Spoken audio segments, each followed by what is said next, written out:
Hello, hello, hello, everyone. Good evening. Brat, you number one tonight, girl. Good evening, PG. God bless. Much love, Summer's Army. To everyone in chat, Miss Norway, prayers. God bless. God bless. Number one in here tonight, girl. Beth Ann, you number two. Hey, PG. Mods, Summer's Army. Amen, girl. Number two in here tonight. Beth Ann. And let me see. CJ is number three. Hello, PG in chat. Hello, hello, hello to you. And let me see. There we go. Jersey. All right. Excellent. I am able to catch up here. Hello, Per Garden in chat. Hello, hello to you, girl. You are number four. God bless. God bless. All right. We got 1, 2, 3, and 4 in here tonight. God bless. Sassy Pants, I see you, girl. Hello, PG. Chat. Love prayers for all the missing, exploited people around the world. Amen. There you go, girl. And, girl, I ain't late. I'm right on time. I'm right on time. I'm always right on time, right? Jesus goes with me, girl. And he's always right on time. So PG got to be all right on time, too. All right. There you go. No, it's true. I'm usually $1 short or a minute late. Right? Hey, Speaking Truth, how you doing, sweetie? Ruby Rainmaker, Suzanne, Ann, how you guys doing tonight? Good to see everybody. Solomon, there you are. I see you. We got Suzanne and we got Suzanne. We got two of them in here tonight. And Miss Justice, 1111, how you doing tonight, sweetie? Don't mind me if I'm extra loopy tonight. 3 days straight, 14 hours. Hey, girl, I'm going to tell you, I feel you. I feel you. I'm going to tell you what. Oh, I wish I could share. I wish I could share my burdens. Oh, God, I know what it feels like. I've been burning the candle at both ends. God knows it. And man, I'm going to tell you, girl, I sympathize with you. I really do. I know what it's like. Feel like you tired as hell, man. Yeah. I feel like I've been through a war. Right? I'm feeling like hell. Straight up. That alarm clock goes off. I'm like, well, it ain't an alarm clock, it's my phone. Same thing. Wakes my ass up, right? I'm like, oh, hell no. I think I just barely shut my eyes. That thing decides to start up. I'm like, I'm surprised that phone is, still working. Right? I tell you.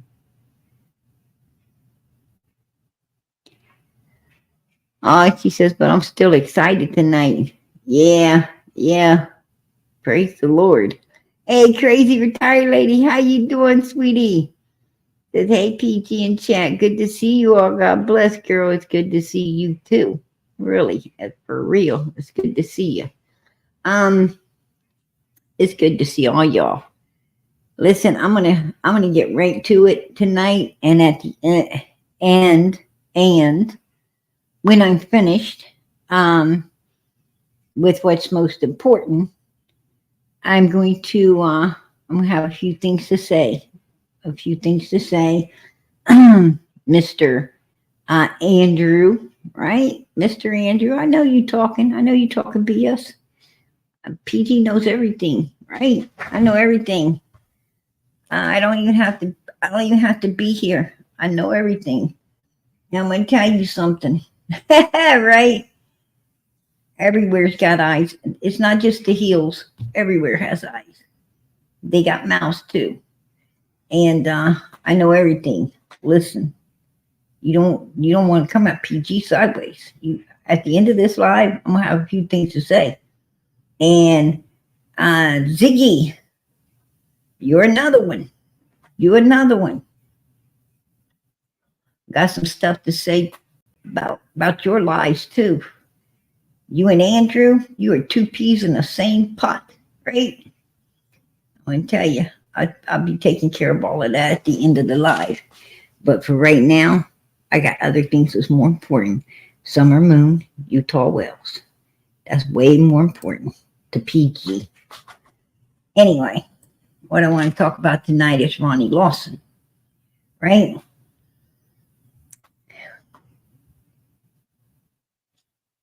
Anyway, I'm going to tell you what. Um, I'm going to just let you guys hear it for yourself. There ain't nothing like hearing it for yourself, right? It really, really, Ronnie, I am so disappointed in you. I am straight up disappointed. You know, a promise made should be a promise kept, and you ain't keep the promise. You promised to find at Summer Moon Utah Wells. You promised to solve her case. You made all these promises, and you dropped the ball. You dropped the ball. You knew you dropped the ball at the beginning of everything. You shouldn't have promised nothing. You shouldn't have promised anything because you know what you did, and you knew you couldn't get it back.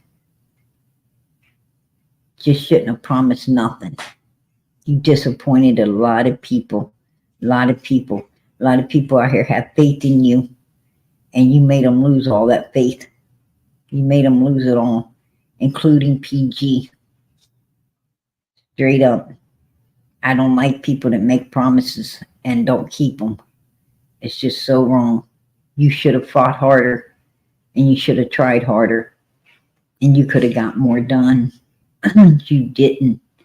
You didn't. I don't know who you're listening to, but you should have been listening to yourself. There you go. Day, December 14th, 2011, 12:17 a.m. December 13th. Amber Beth Gibson pleads guilty in the beating death of her boyfriend's 3-year-old daughter Emily Madison Barnard/She W/spend life in prison. Rogersville courthouse sources said Amber Beth Gibson sat in her jail cell cheerfully playing cards as Hawkins County Sheriff Ronnie Lawson told the world Gibson has been charged in the beating death of 3-year-old Emily Madison Barnard.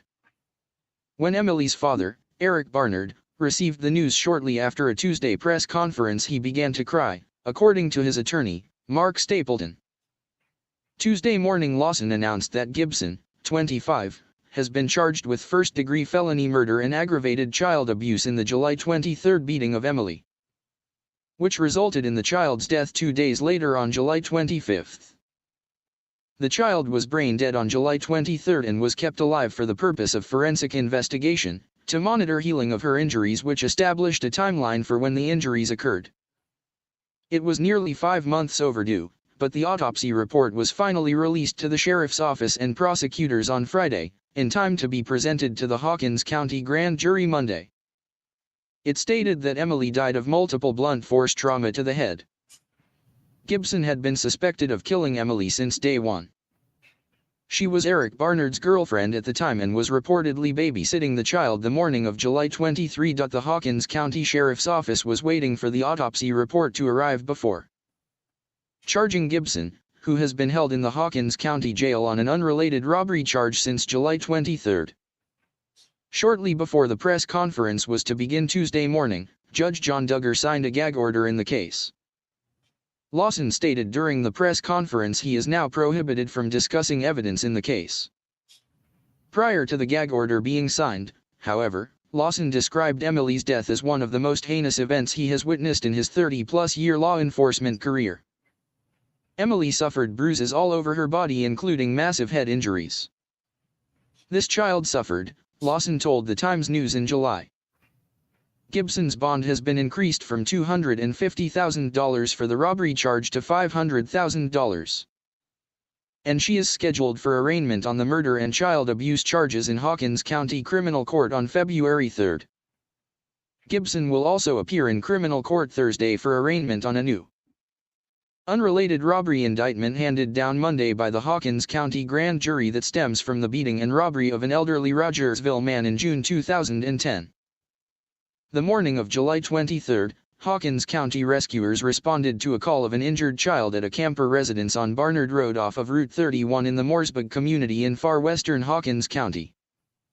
Gibson was living in that camper with Emily's father and Emily.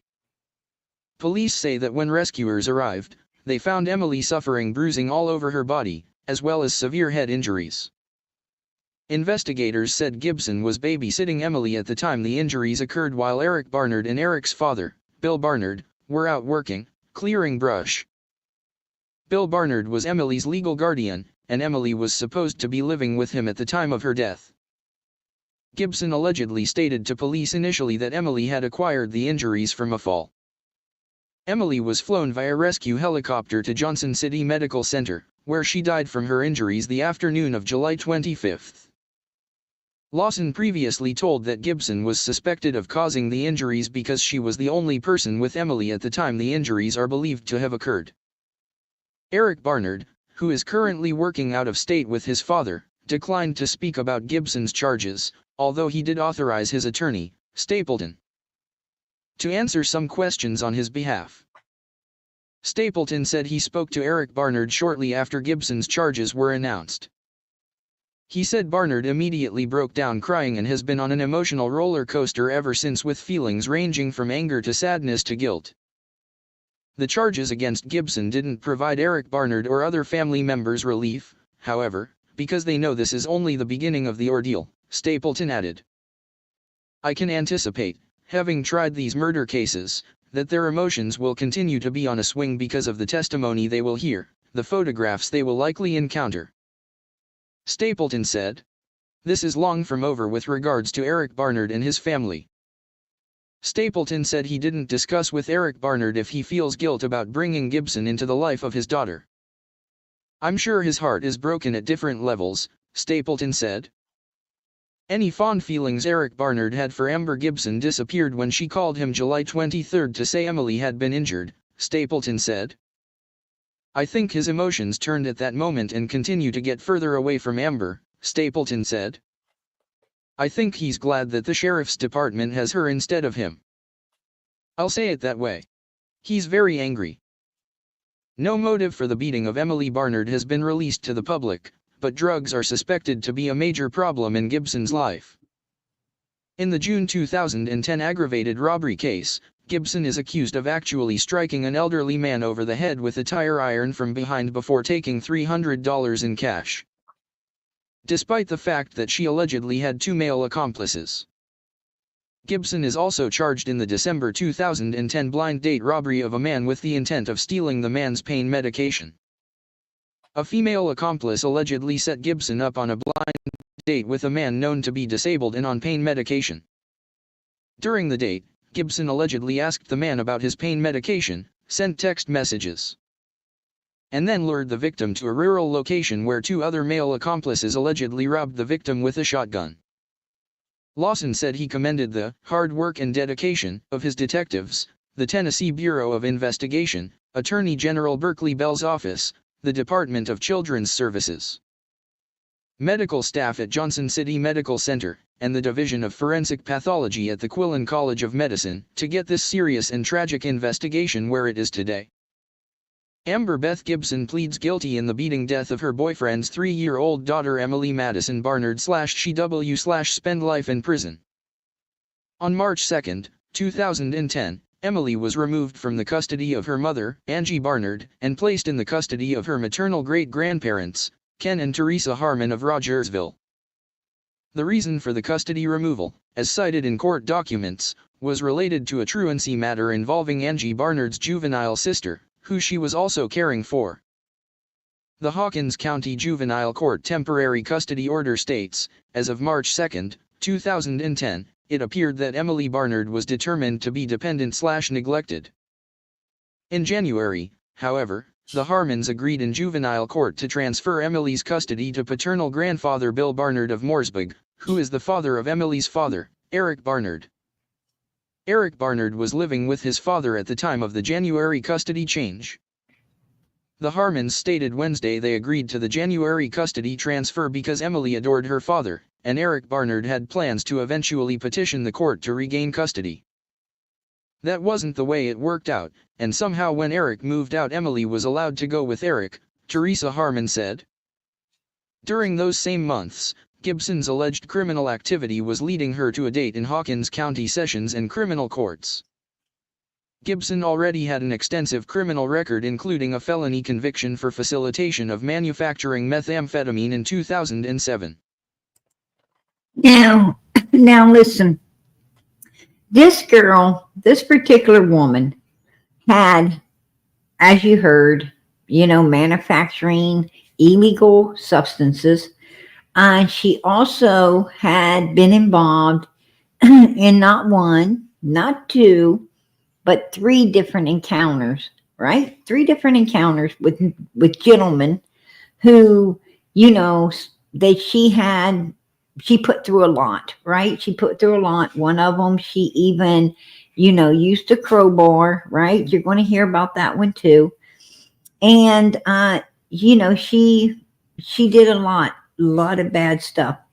And she kept getting, for one, they said oh, we can't do anything about that because there was two of them, and the guy that told that she was the one, that used the crowbar on this certain gentleman, well, we can't, because of his credibility, we can't take his word. It's not liable because, of the type of person he is. So they let her go. The other one that she assaulted, right, did see her. The guy that had the pain medication liked her, wanted to see her, met up, and ended up, getting held, up by 2 other men while she ran and got in their car and left with them. Well, he did know who she was. He did call her out, and they still let her out of jail, right? They still let her out until she did something to this 3-year-old child, right? Until she did something to the 3-year-old child. Now, when she did something to the 3-year-old child, it didn't matter what she was doing to other people. It mattered what she did to this 3-year-old child, right? She should have been in prison for what she done to the other people. And then that way, right? That way the 3-year-old child would have been safe. But no, the 3-year-old child was not safe because they weren't doing what needed to be done when it came to other people, right? Do whatever you want to other people. Don't do nothing to our family. That's what I'm getting out of all of this. Just listen. On June 8, 2010, Gibson allegedly participated in the beating and robbery of elderly Rogersville businessman John D. McBride.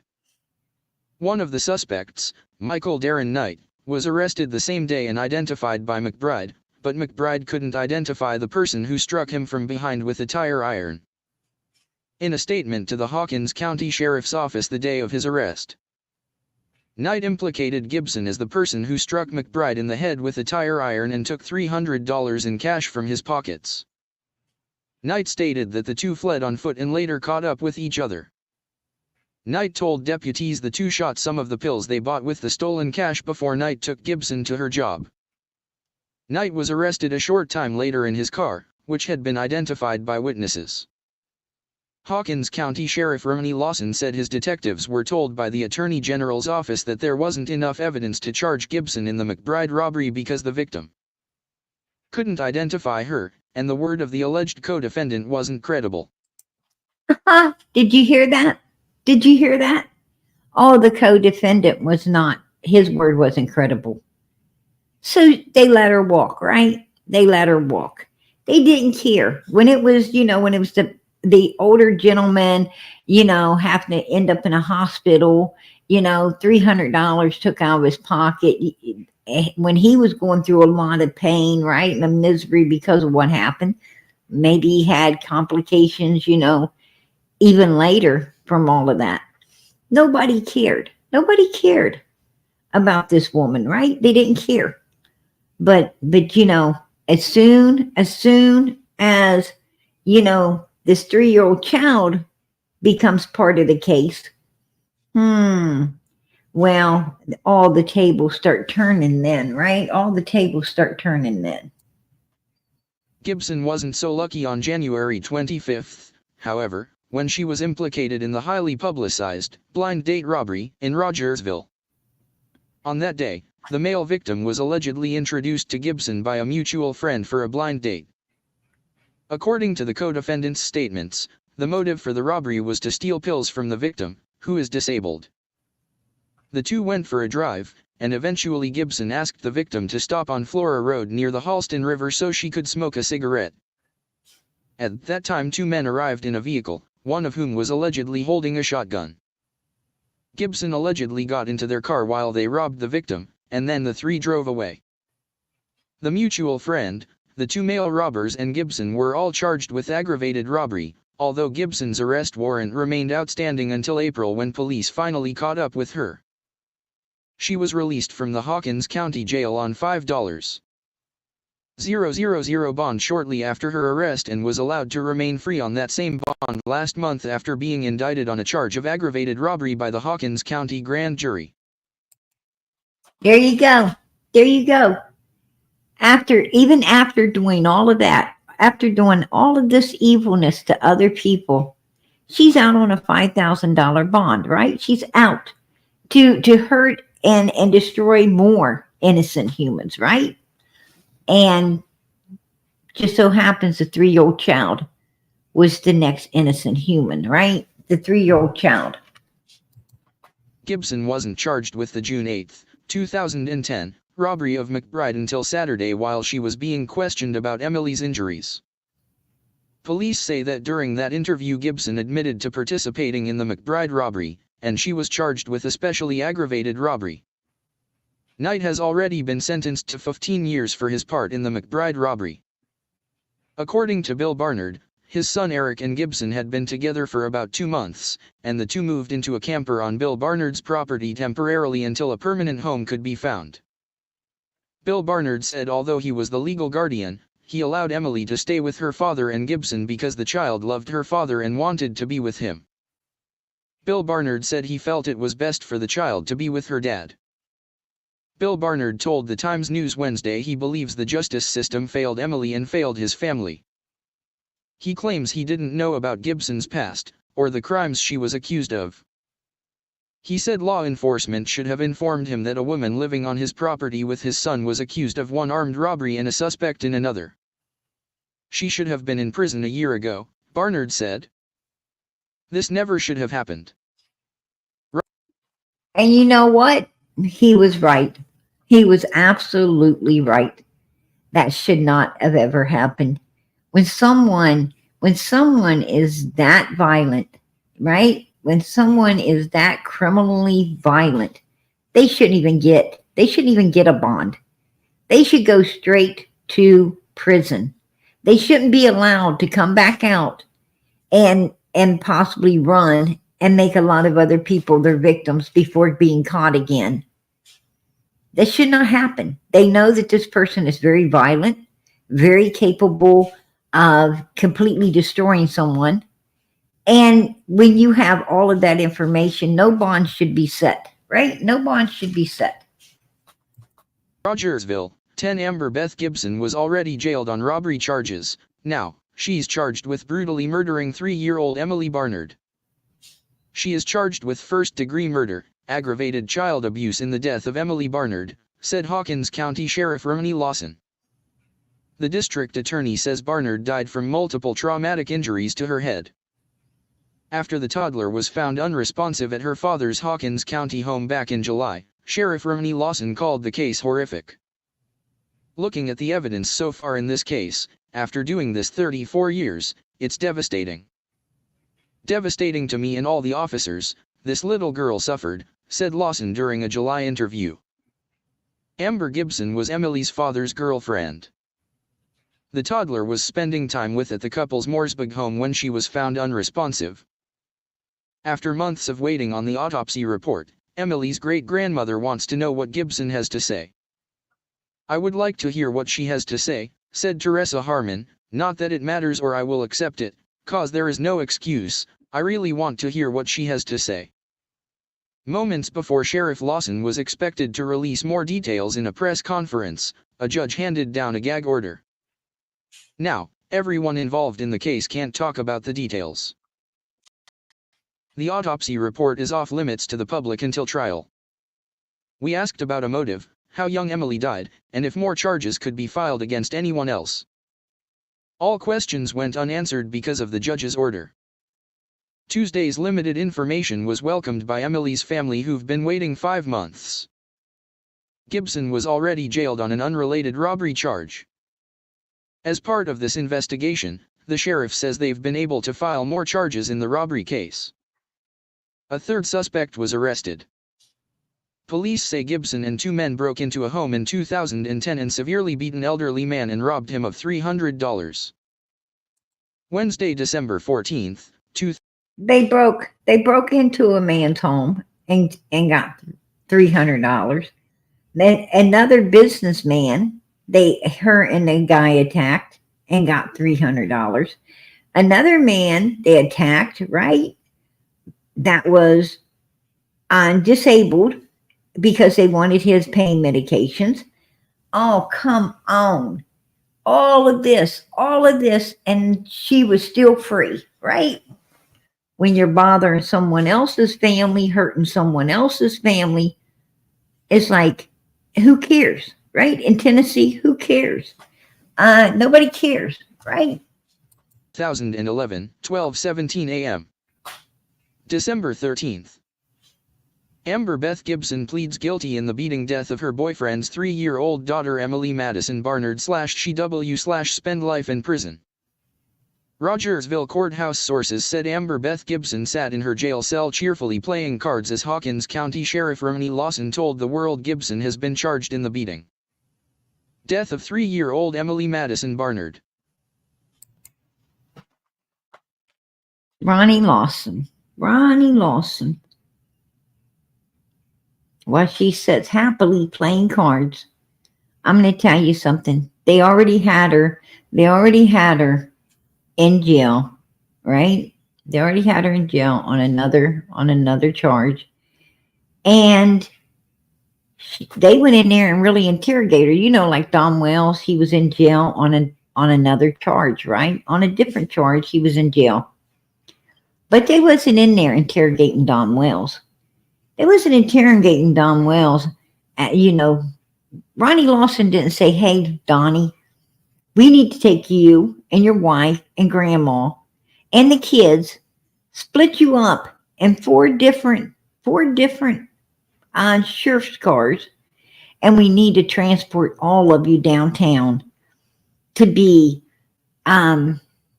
basically put through the ringer, right? Put through the ringer and interrogated. We need to separate and interrogate. Sorry, but this just, something here doesn't seem or sound right. Because children just don't go missing out of the house. They don't do that. You put a child in the house, it just, in 2 minutes, it don't go missing. Absolutely not. You watched it go in the door. You're standing right out here where you can see everything. Bullshit. We need to split you all up. We need to take you downtown, and we need to interrogate the shit out of you. And while we're doing that, we're going to be here, spraying some of the good stuff that picks up, if there's any type of, body fluids or anything to be had, we're going to find them.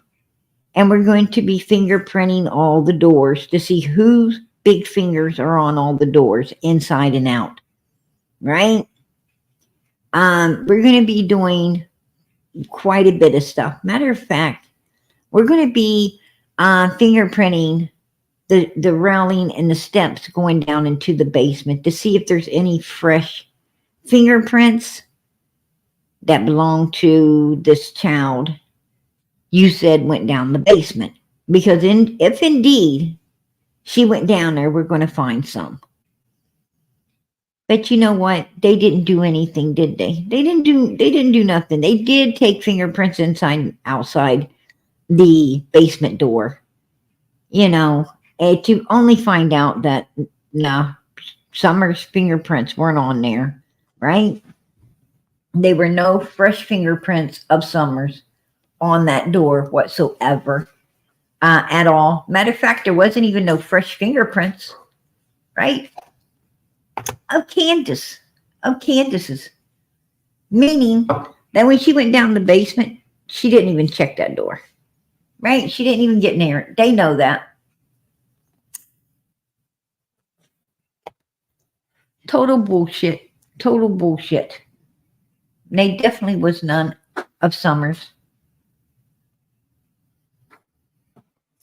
So they know Summer wasn't in the basement. But I'm going to tell you what upsets PG. What upsets me is this particular girl, Amber, right? Amber Gibson, was able to commit a lot of crimes, hurt a lot of people, and, you know, made them go through some serious misery, hell, and pain. And nobody seemed to care. Nobody seemed to care, right? When she was hurting all these people. Well, when this little girl right here, and God knows, I would want her case solved. Absolutely. I would want it solved. This is a beautiful, beautiful baby. And it did not deserve to be done the way that wicked, evil human did it. But that wicked, evil human, if law enforcement would have cared about other people the way they do their own, well, this little baby would still be with us, right? Because that wicked, evil human wouldn't have been there. Wouldn't have been there to do this to the child. And a child would have been saved, right? But that ain't obviously the way law enforcement in Tennessee works. And it probably don't work that way because, you know, these people just ain't too smart. This is the baby's mother. This is the baby's mother. That's the baby's dad. And that's his sister. That's his sister right here. That's the dad.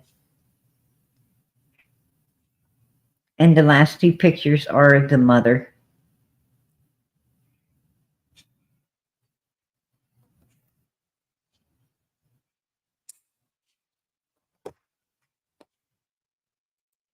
Beautiful baby, right? Beautiful, beautiful baby. That should have not have ever happened. The grandfather was right. It should not have happened to this baby. Absolutely not. But I want to show you something, and I'll tell you why this case was solved. Now, if it had been anyone else's child, would Ronnie have solved it? Because the girl says, hey, the child fell. You know, it got seriously hurt. Would that have been the end of it? Possibility. A possibility. But Addison Barnard, age 3, of Mooresburg, passed away Monday, July 25, 2011 at Johnson City Medical Center. Emily was loved by everyone who knew her. She was preceded in death by her maternal great-grandmother, Sharon Harmon, paternal grandmother, Virginia Coffey, paternal great-grandfather, Johnny Everett Barnard. She is survived by her mother, Angie Barnard of Rogersville, father, Eric Matthew Barnard, paternal grandfather, Billy Barnard, paternal great-grandmother, Jean Barnard all of Mooresburg. Paternal step-grandmother, Brenda Gibson of Sneedville, maternal grandparents, Gary and Stephanie Lawson, maternal great-grandparents, Ken and Teresa. Did you see that? Lawson. Lawson's, right? Lawson, maternal.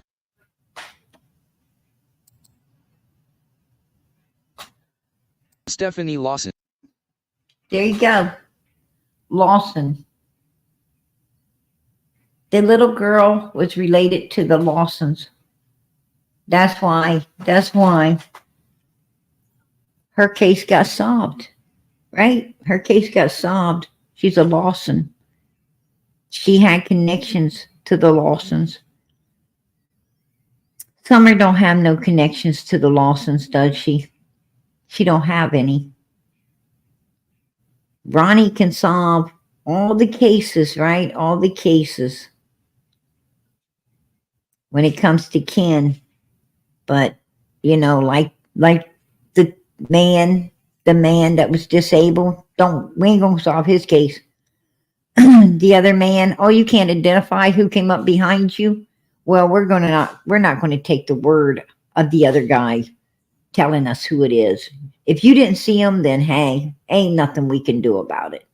Right? We don't care the pain and misery you suffered and went through. We just don't care. Right? Well, they're not caring led to this. They're not caring when other people, the man they got into his house, right? Robbed him, took his money, probably hurt him pretty good. Oh, nobody cared about his pain, his suffering. I mean, this chick was getting away. She was getting away with everything, wasn't she? Up until she messed with what? A Lawson. Up until she messed with a Lawson. And then she gets life in prison. Right? She gets life in prison then. Just the way it is, you guys. Just the way it is. I rest my case on that one, right? Now we understand how things work. Now we understand why we're almost 4 years down the road and Summer's case ain't been solved, right? Should I be upset? I think so. I think so. Ronnie Lawson made a promise and he didn't keep it. He didn't keep it, right? He made a promise. You know, even Tim Mullins came out, right? And questioned a bunch of stuff. You know, even Tim Mullins came out like, you know, why? Why is this guy even on the case, right? He's got a son worse than Don Wells, right? Even Tim Mullins even came out like, you know, should Sheriff Ronnie Lawson even have been on Summers Wells' case with his son already arrested for 4 charges of attempted aggravated, well, we know what that is, spinning across 2018 to 2020. Summers' disappearance was, you know, June 15, 2021. So, you know, if I don't know better, I'd say Ronnie's kind of trying to implicate Lawson's son as in, hell, he may have did it. He may have did it. I don't think he did. I don't believe he did for 5 minutes. Absolutely not. But that's the way Tim's trying to spin it, right? That's the way Tim's trying to spin it. I really, you know, I really truly, it's my opinion that that's exactly why Ronnie Lawson, why Hawkins County lost Summers' case and it went to TBI, right? There was a conflict of interest there, you know, with Ronnie and Ronnie's son. It's like maybe he wasn't trying to really solve the case, right? Because he had a son that was no better. You know, I don't know. Why did Sheriff Lawson say the Wells were not cooperating with the investigation? I'll tell you why, because they weren't. Why did Ronnie Lawson, about the tip of the scream heard, very vaguely answer, best I recall, it has been a couple months ago. I think that was unfounded. No, he said that was unfounded. That's what he said, Tim. He said it was unfounded. And he said there was no signs whatsoever of an abduction, no signs whatsoever of walking off, because they did a deep dive search. And if she would have walked off, they are like 100% sure they would have found her. So, you know, at least 99.9% sure. So that only leaves foul play in Summers' case. And they still couldn't fucking solve it. And that's what I'd like to know. Your stupid questions, Tim Mullins, don't mean a hill of damn beans to me. What means a hill of beans to me is, they already know 99.9% sure she didn't run her off. And they're like 100% sure that she wasn't abducted. And that only leaves foul play. So my real question is, why is Ronnie, Lawson, and Pruitt not solved this case yet? Why has somebody not been prosecuted at this point? That's what I want to know. That's me personally. Because personally, I think they pretty much put the finger on the guilty ass mother freakers here, right? I think they already put all the fingers pointing in the right direction. Oh, at 110 Ben Hill Road, Brandis, Candace, and Don Wells. So if they know so much, what the hell is the holdup on a conviction? I don't know. I'm going to tell you, it seems like there's something really freaking weird. And here we go. Let me ask you a question since you're here. All right. You still got, I don't want to know what, you still got connections with the Hawkins County? I'm sure you do, don't you? Shoot, yeah, honey, I know about all of them. So you know the undercurrent of what's going on. You don't have to speak on it, but do you know more than the internet knows? No. They're hush hush. They won't Okay. even tell me. So. Okay. That's good to know. That's good The to only know. thing the sheriff told me to ask you to was to find out where or what took her 4 hours to call the sheriff's department. Boom. There you go. Boom. What took her 4 hours to call the sheriff's department? Well, 4 hours. 4 hours she'd been on the milk jug. So they obviously know that she pretty much wasn't with us on the milk jugs, right? What took you 4 hours? 4 hours she would have been. That's when the video was being taken of her on the milk jugs, right? With both sides of her head and everything turning, the different colors of blue and greenish blue and showing the signs, the purple, showing the signs that she wasn't with us. That would have been when they was looking at the fingernails, already turning, black halfway down them. That would have been when, if you ask me, yeah, I don't think Summer was with us. She looked pretty deceased on those milk jugs, if you ask me. And it seems to me like, forensics didn't rule it out. They just couldn't completely rule it in. Right? That's what it sounds like to me. Like they were pretty sure she wasn't, but not sure enough to use it in court and prosecute upon it, right? Because they weren't there. So there you go. If he's going to ask why it took 4 hours, then the hell of a lot of what he knew is she wasn't with us on the milk jugs. And they were pretty sure of it, but not sure enough to prosecute with it. That's the thing. That is the thing. And that is why, we heard, Pruitt,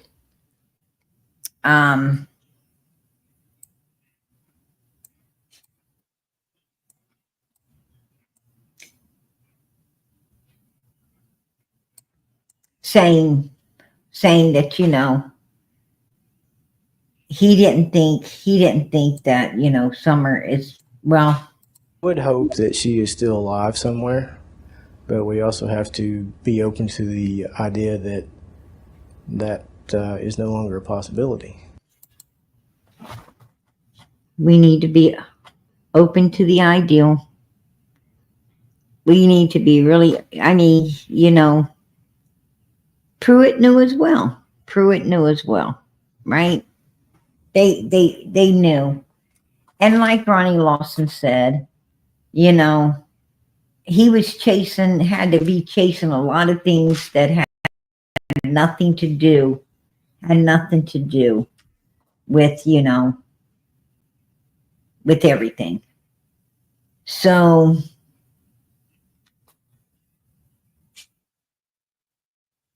I'm going to tell you, they're looking for Summer, all right.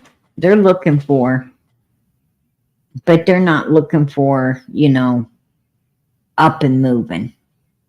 They're not looking for up and moving. They're looking at where could the Wells have, you know, ultimately put her to be found.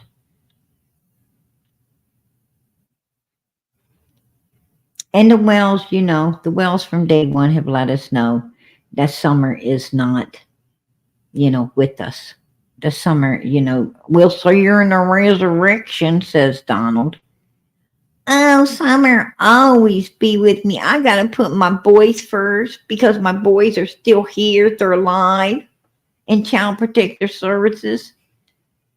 I don't want to say it, and I don't like saying this, but I gotta put Summer aside because the boys are still alive.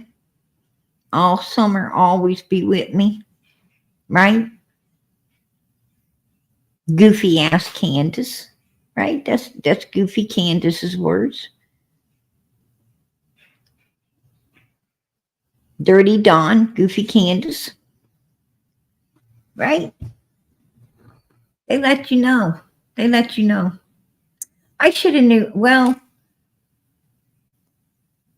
I think I did. I think I did bring it out here, you know, before I told you guys that Dom really went mayhem on Hunter, right? I told you guys he really, I was talking to him about Hunter, and he really went mayhem, you know, where Hunter was concerned. Really got vicious, if you ask me. That's the word I would use. Very vicious with me, where Hunter was concerned.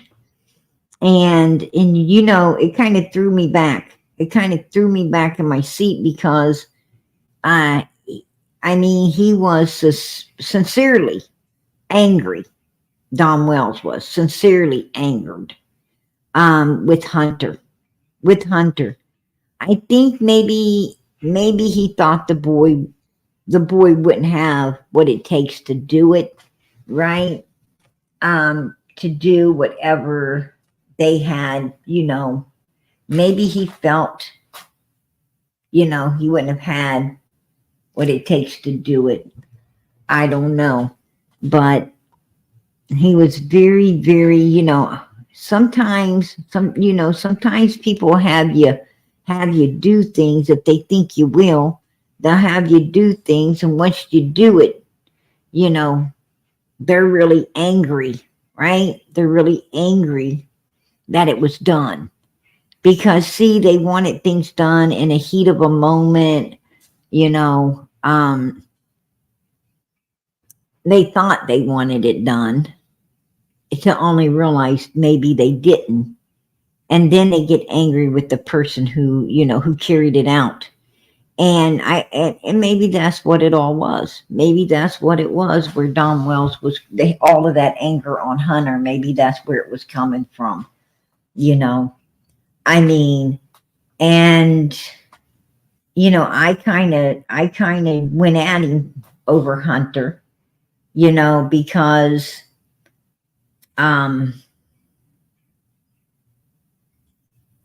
at the time, see, I kept thinking that the middle son the boys had seen Summer, and I was kind of caught up, you know, on some bullshit, to be honest with you. See, I wasn't realizing that until Ronnie Lawson said, if you don't hear it from me, don't believe it. That's when I realized that, Don Wells was telling a bunch of falsities. Him and Candace were telling a bunch of lies about the boys seeing Summer, about, when I'm supposed to be. This was all bullshit. A made up bunch of, this is seeds they were planting in our head to take the focus, off the fact that Summer didn't ever get out of the car. The only one got out of the vehicle was Grandis, and Candace came back off the hill. Now, they say that Chad Arnold seen Candace down at Fred and Laura's. Now, if that's true, if it's true that Chad Arnold saw Candace Wells down at Fred and Laura's house between 3:30 and 4:30, and Candace was already saying Summer was missing, then it is my opinion that Summer was handed off to Fred and Laura, because that would have been at the time Fred and Laura was going out. They were leaving out of there. So if Candace went down to Fred and Laura's house, he would have had to had Summer in the back of the vehicle. Summer would have had to been in the back of the vehicle, because she would have just barely dropped Grandis off. And if she went down to Fred's, she'd have had to have Summer still on the milk jugs in tow. And, when Chad came in and there's no Grandis, well, Grandis just got dropped on the hill and there's no Summer. Well, who done hauled ass out of there that could have had Summer? It would have been Fred and Laura, right? It would have been Fred and Laura. So, that's my thinking. Now, I don't know, I don't know what Chad Arnold saw, because I ain't been able to talk to him yet. I've been trying. I've been I've been trying to, consolidate that statement, make it solid. If I can make it solid, then, there'd be no doubt in my mind, where Summer went to. And I mean, with who? But I don't know. Right now, I don't know where Candace came off that hill and actually took Summer. Where she actually took her. She couldn't have took her too far. She could not have took her too far, because that would have been, around 3:30, 4 o'clock, somewhere in there. And Candace started up her escapade about 5:30. So within an hour, right? Now, it's possible that Summer, it's possible that after they took the video, they stopped somewhere between Ben Hill Road and where the video was taken.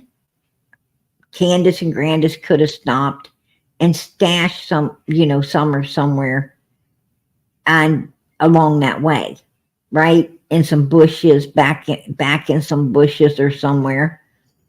And then they could have came on home up on the hill, and, Grandis and Candace could have been, she could have been running somewhere to, clean up the car, or she might have ran to get something that they needed. They needed to, mask the odor, or maybe, she may have, had to go dispose of some things somewhere. I don't know. I have no idea. I mean, I don't know. I just know that I don't think Summer was with us. after this. And you know, I was going to talk about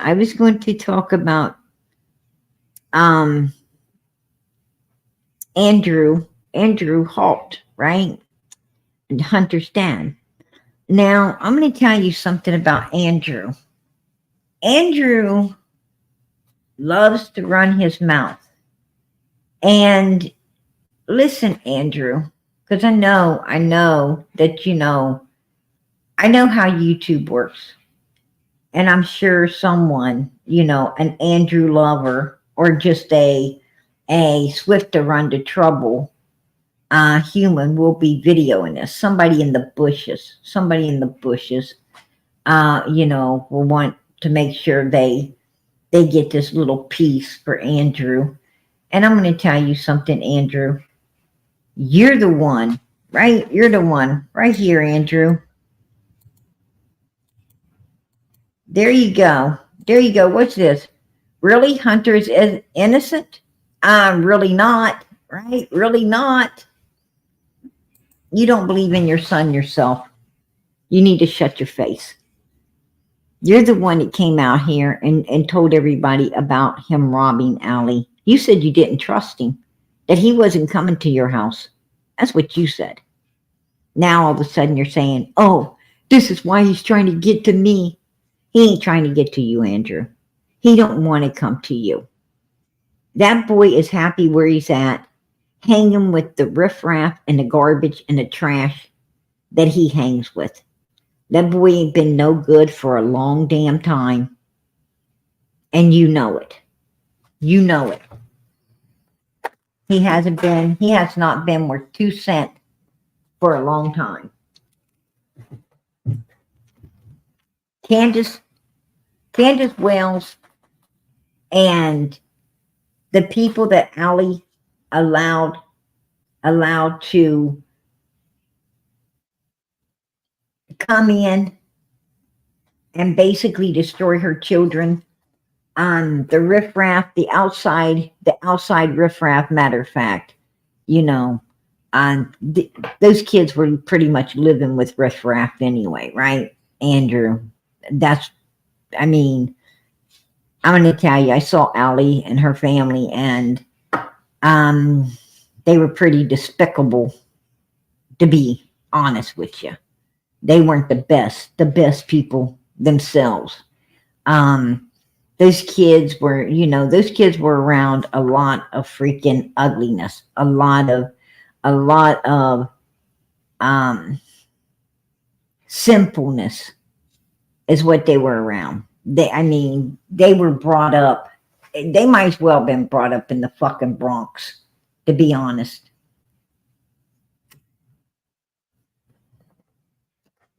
Because taking them somewhere else didn't do them no good.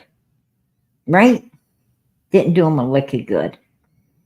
And that son of yours, I'm going to tell you now, all he wanted to do, he thinks it's cool to be in gangs. He thinks it's cool to do evilness in this world. He thinks it's cool.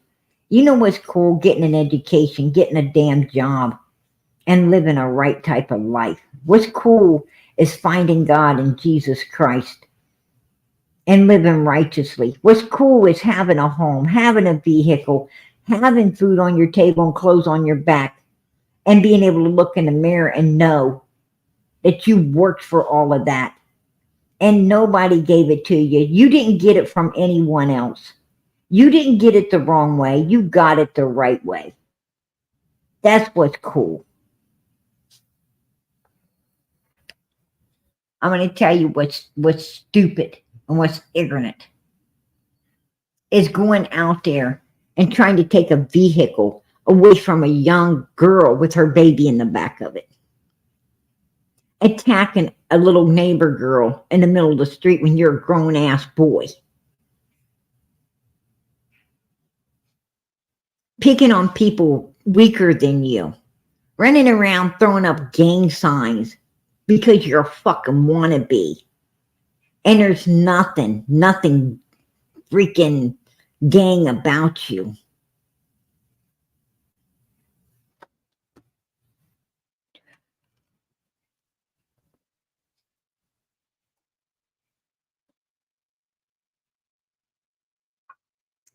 I'm going to tell you, I'm just a straight talker out here, you guys. I'm a straight talker. And the last time I checked, there is no, Andrew, there is no mother freaking special ed fucking gangs that I know of. And that's exactly. Your boy, man, your boy he is not the brightest bulb or the sharpest fucking tool. Let me tell you that right now. Your boy, oh, it's a truck bed. Because I call it a truck bed because, well, that's what it is. It's a bed of a truck. Come on. Duh. Fucking duh. If you wasn't getting a check for him, you should have been. That's all I got to say. And I don't care. I don't care. Because I'm going to say it how I see it. 15 years old or not, that boy had done been groomed by some evil mother freaking people. And I don't think he had any more sense than not to do sinister evil shit. Just saying. When he's trying to take some girl out of her vehicle with the little baby in the back, do you think he was going to give that baby a ride? Was he going to jump in and sing lullabies and drive it around the block? No. Just like he said about Summer. F Summer. Who cares about Summer? Well, that's how he felt about that baby in the back of that truck too. And that's how he feels about the girl he was trying to pull away from her baby. And that's the way he feels about anyone and everyone except his damn self. And then he has the audacity to say, oh, it's because of all this shit that I got to grow up so fast. Summer's not growing up at all. Shut the fuck up. I don't want to hear it. And then your old boy wants to sit around and have a pity party for himself. I don't feel sorry for him at all. Period.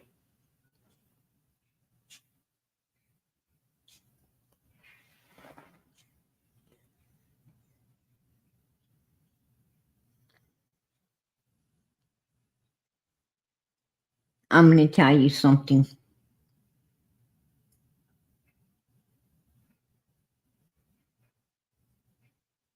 What that boy needs to do is he needs to come clean. He needs to come forth and tell the truth about June 15, 2021. And I'll tell you what, at some point he will. At some point, he's going to break. Trust and believe that. Because God, I believe God Almighty is going to break him. And I think he will come clean. And I think Summer's case will be solved. That's my personal opinion.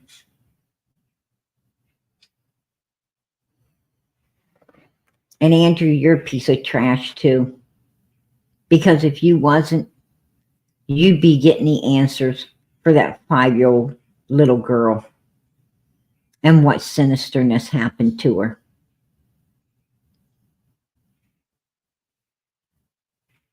You quit worrying about your boy and start worrying about God and Jesus Christ, because that's who's going to judge you in the end, not your boy. And that's who's going to judge your boy too. Better let him know it. Because dirty little secrets are going to come to the light then.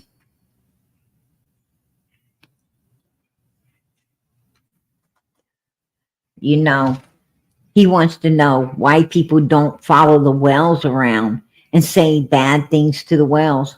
Well, I agree. I don't understand why people want to suck up to the Wells either. I don't understand that. I truly believe that Candace and Don Wells, was aiding and abetting minors into doing some awful, sinister, and evil things.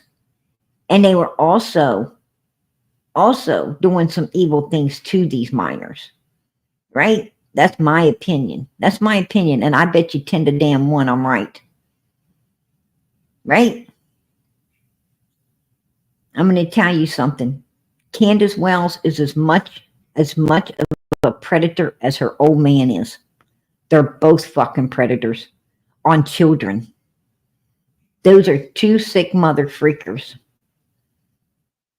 Two sick ass mother freakers, and I'll say it. You disgust the hell out of me, Dawn. You disgust me, Candace. You both disgust the shit out of me. And Grandma, she's a mother freaking sicko too. In my book. And all you motherfuckers gonna answer to God. You're gonna answer to the Lord himself. Trust and believe that.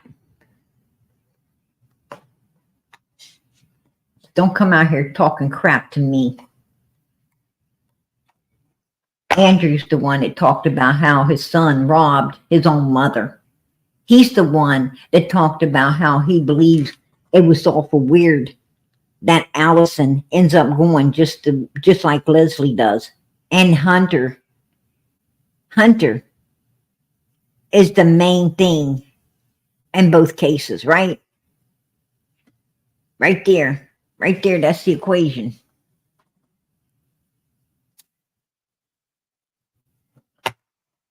What does both cases have in common?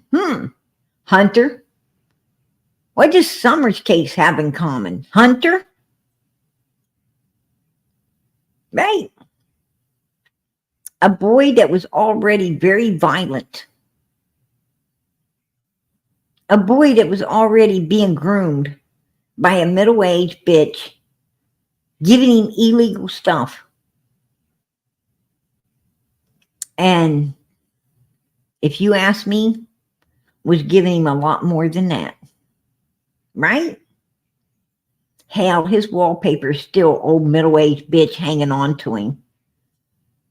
Sounds like his first one to me. Right?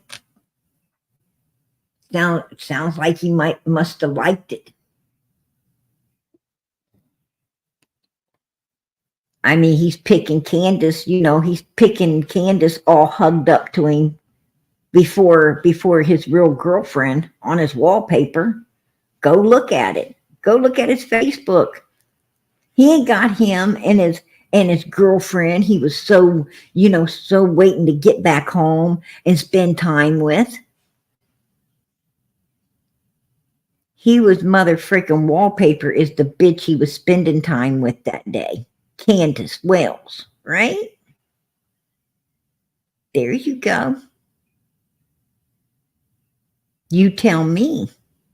Because I'm going to tell you, if I was a young man or woman, I ain't going to have some old middle-aged bitch on my thing or some old saggy ass bagging and dragging old man, right?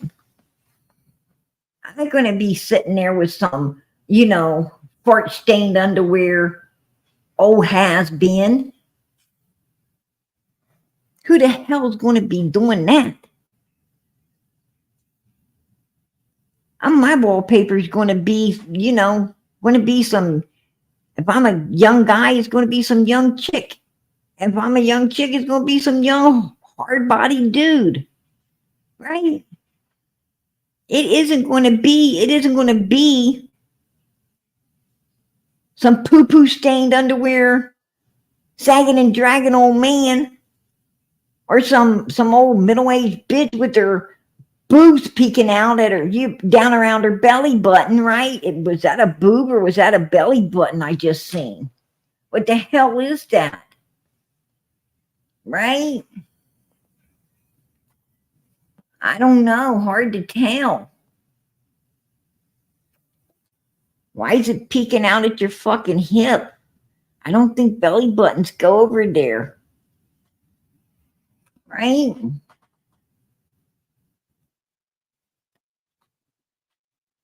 Just saying. I don't know. You guys.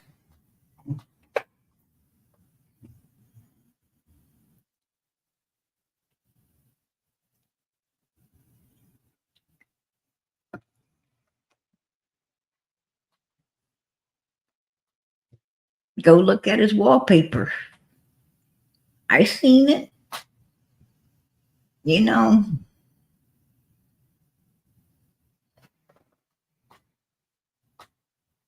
he's got that mother freaking, that mother freaking fucking cave lady all hanging on him. And he seems to like it. Right? And that's what the hell she looks like. Go back. Look at the fucking Neanderthals, right? That bitch looks just like one.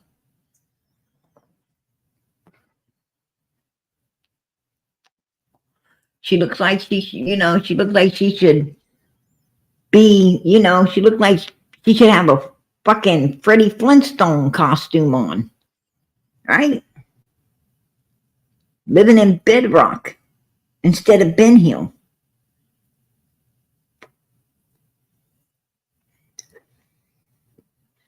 Straight up.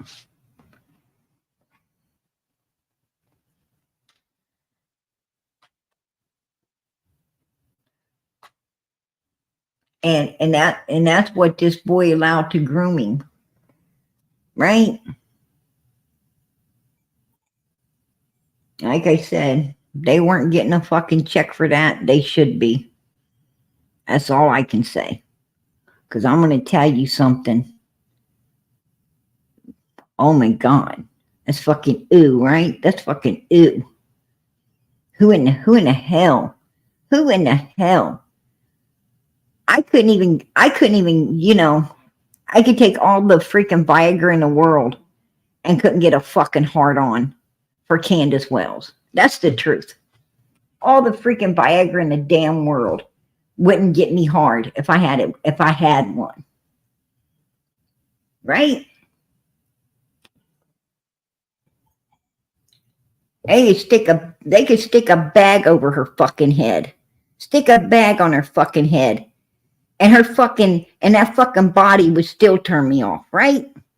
It would still turn me off. The fucking smell would turn me off before I ever got there. Right? Dom Wells might be able to lick past the smell, but fuck that shit. And obviously, Hunter can lick past it too, right? He seems to be able to get past it too. Because that shit was hanging all over him, right? It was hanging all the fuck over him.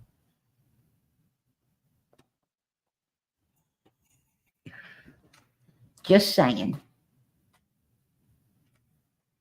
There you go, Andrew. That's what I think. That's my opinion. You can stick it where the sun don't shine. There you go. Right? I don't care. I don't care. I said it from day one. I'm here for Summer Moon Utah Wells. Nothing more, nothing less. I don't care about none of these shady ass motherfuckers. I don't. And ain't about to. I agree with everything you're saying, definitely. Oh, Sullivan, I appreciate that. God bless. God bless. Hey, girl.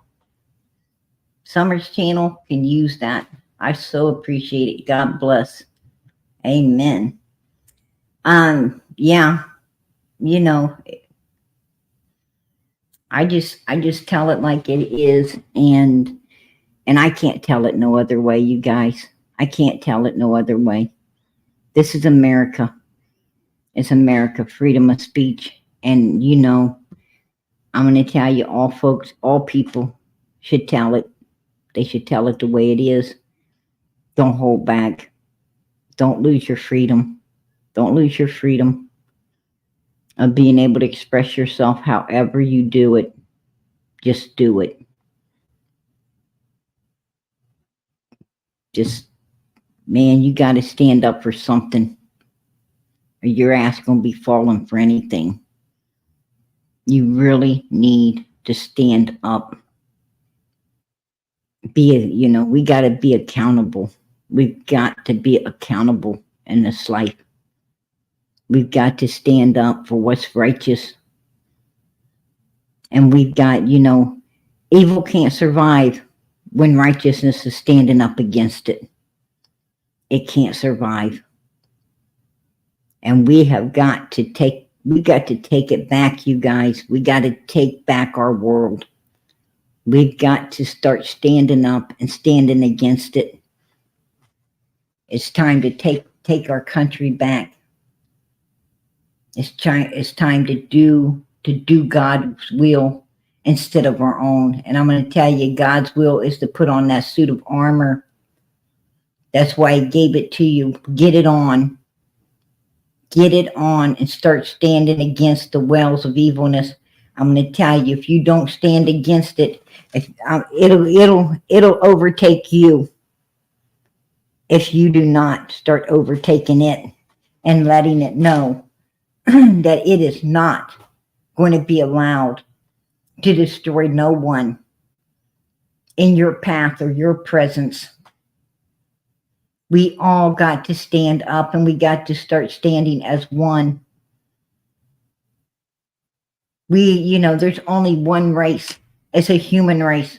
There's only one America, and we are American. And I'm going to tell you something. We're brave. We are brave. There is not a damn thing on this earth that scares us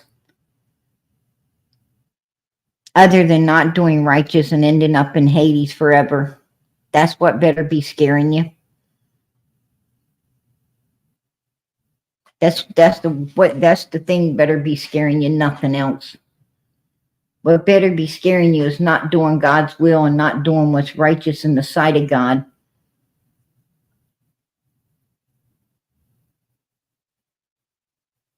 I'm going to tell you something. You think you ain't got strength? Well, I'll tell you what, you'll find out strength will come from nowhere. Strength will come from nowhere when you're standing up, especially with God. You'll have strength like you ain't ever had before when you're doing righteousness. And that's the truth.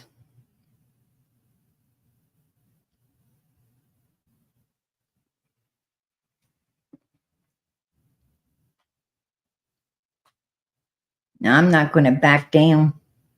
I'm not backing down. Stand me up at the gates of hell. And I ain't backing down. I'm going to tell you what, I've already walked through hell more than times than I can count. And I'll keep on walking. I don't care. I just don't care. Why? Because I know Jesus walks with me. Angels watch over me. God done went before me. I ain't worried about it. I don't care. I'm going to say what I have to say. I'm going to do what I have to do. I'm going to feel how I want to feel. This is my life. Don't belong to nobody else. And I'm going to damn live it. And I'm going to be living it the way I please. And right now I'm living it for a lot of missing children who didn't deserve to have what was done to them. And I'm going to do all I can to call out the evil ones that were involved in these cases. I call it like I see it. You don't like it? Huh? I tell you, them freaking haters don't like it. They can lump it, right? Who cares? I bet you we have a pack of them in the bushes right now. Oh, that's right. I got my butt up to the screen. You freaking haters. Why don't you kiss it? I know you're already puckered up. You want to. That's what you're best at. Right? That's what you're best at. Sitting up in the bushes with your lips all puckered up. Some for Donnie Wells, some for Candace. Right? Some for Andrew, white boy.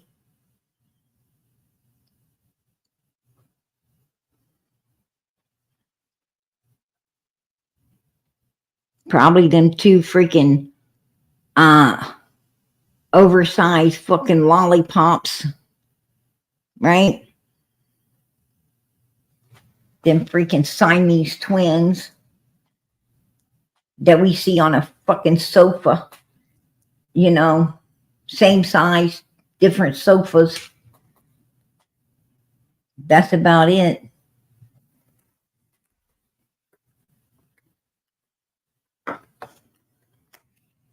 After seeing that shit, I'm gonna tell you, if I go out of this world, I don't want to come back as a sofa, right? That's just, talk about fucking stress. That would really be some stress right there.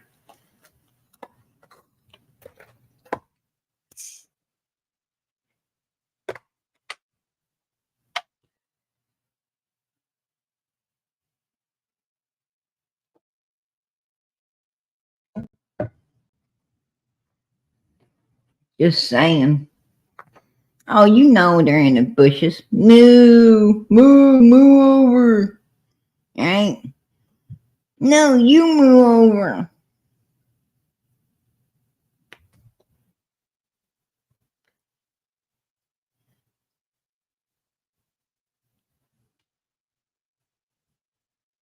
There ain't enough room for both of us in here, Day. You need to leave. Why don't you leave, sister? That's probably what's going on in the bushes, right? Because that's who and how they are. They got to hear everything PG says because that's all they got to talk to Donnie and Candace about, right? So they need to hear it. Andrew says, I didn't plan on coming in here and having this live today. Yes, you fucking did. You brought my whole fucking video with you. What the hell are you talking about? Dumb shit. You brought my whole video.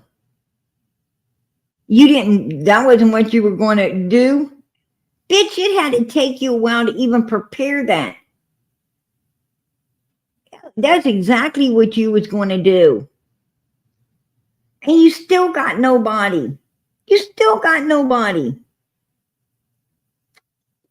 You little freaking 400 and some people. And in 2 days, shut the hell up. I don't even want to hear it. Right? What the hell? Man, I'm going to tell you, mother freaker's whack, right? He's fucking whack.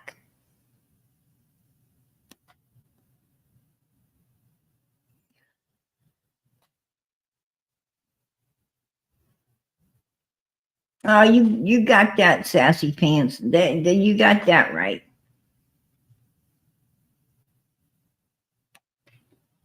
You got that right. Oh, and I'm going to tell you something. And that mother freaking Zigster, right? That freaking, oh my gosh. I don't even, oh, PG. Well, she's been hitting up Fred. She's been trying to talk to Fred. I don't think so. I don't think so, Ziggy. Not in this life. I'm going to tell you what, Ziggy. You just need, really, for one, you can't fucking cook. You can't cook. You suck. Your food looks awful. Straight up. You need to take some cooking classes. You need to do something because I don't even know how the people in your household survive with you cooking. You should stay away from the cook stove. Actually, you really need to continue with DoorDash, right? You need to continue with DoorDash. No, actually, you need to get on a bicycle and go pick your own shit up. That's what you need to do. You need to go pick your own shit up, to be honest with you. And, and put Fred in the basket. Put Fred in the basket and ride him along with you. He don't look like that dude. That motherfucking Jim Slim don't need no exercise. Trust me. He don't need none. And he don't need somebody that can't cook. No wonder he lays around in a bed all day. The poor guy ain't got the strength to even get up. You know, between your food and you squashing him, I don't know how long he's going to last, to be honest. Just don't know. But you talking crap. Actually, Fred hit PG up first, threatening what he believed was my sister. Right? He hit me up, trying in a roundabout way, say, I know who you are. Shut the fuck up, PG. Yeah, that's what he did. When I was talking about Cotton and, you know, Fred very possibly having all to do with Cotton, what happened to Cotton. See, the reason that they supposedly gave Fred the lie detector's test is because Fred had information about, you know, a gash upon Cotton's body that no one else seemed to know about. Right? Then he tried to lie about it and say, you know, somebody else told him and is somebody else supposed to be being looked into. Well, I didn't see somebody else getting a lie detector's test. I seen Fred getting one. And I seen Fred didn't pass it, right? Fred didn't pass it. So, you know, case closed there, right? Don't need to say no more about that one. You know, if you know where it was and nobody else did, well, sounds like you must have did it. That's my opinion, right? It's my opinion. Just saying. You know, where Cotton's concerned, you know, he's at Fred's house all day with a wad of money in his pocket, you know, doing up stuff that nobody should be doing. Really, Cotton, you know, should have been home, right? He should have been home and he should have been sober and he should have been, you know, taking care of his family and doing what, you know, what normal people do. He should have been getting ready to go to church on Sunday and, you know, and maybe finding some places to volunteer on Monday, Tuesday, Wednesday, Thursday, and Friday, and taking, you know, the 7th off to rest and get back in church on Sunday. You know, he should have been doing, I hear he was retired. Maybe he could have went back to work. Maybe he could have went back to work, you know, if he wanted to do something, he needed to go back to work. But don't go out doing illegal substances with two people like Fred and Laura with a wad of money in your pocket, because probably you're going to end up exactly the way he ended up, right? I mean, that's a no fucking brainer. Just saying. You know, and Fred says, it's a woman. It's a woman. Well, I wouldn't doubt that. If Cotton, you know, Cotton was smacking you all over the place and your old lady came up behind him, I wouldn't doubt that at all. Right? I wouldn't doubt it. I mean, that's my opinion. You know, if my old man was getting all smacked up and everything by somebody, you know, I might be tempted. I don't know. Depends on what day it was and if he pissed me off or not. But, you know, depends on what day it is. I have his back or not. Maybe, you know. That's why it's always should be nice to somebody. So they do got your back. I don't know. Point being is, I think your old lady'd have your back. I mean, she lost everything for you, right? So she probably would. That's my opinion. All I know is Cotton's, you know, allegedly was at your house.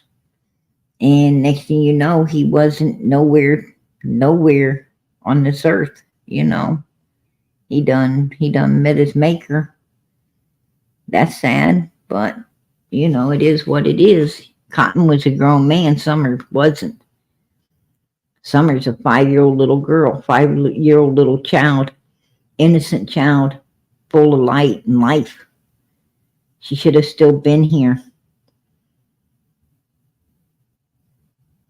Summer don't have a voice. She don't have a voice right now. We are her voice. We're going to continue to be her voice. I don't care who likes it and who don't. You know, that's their problem, right? That's their problem. I don't personally care.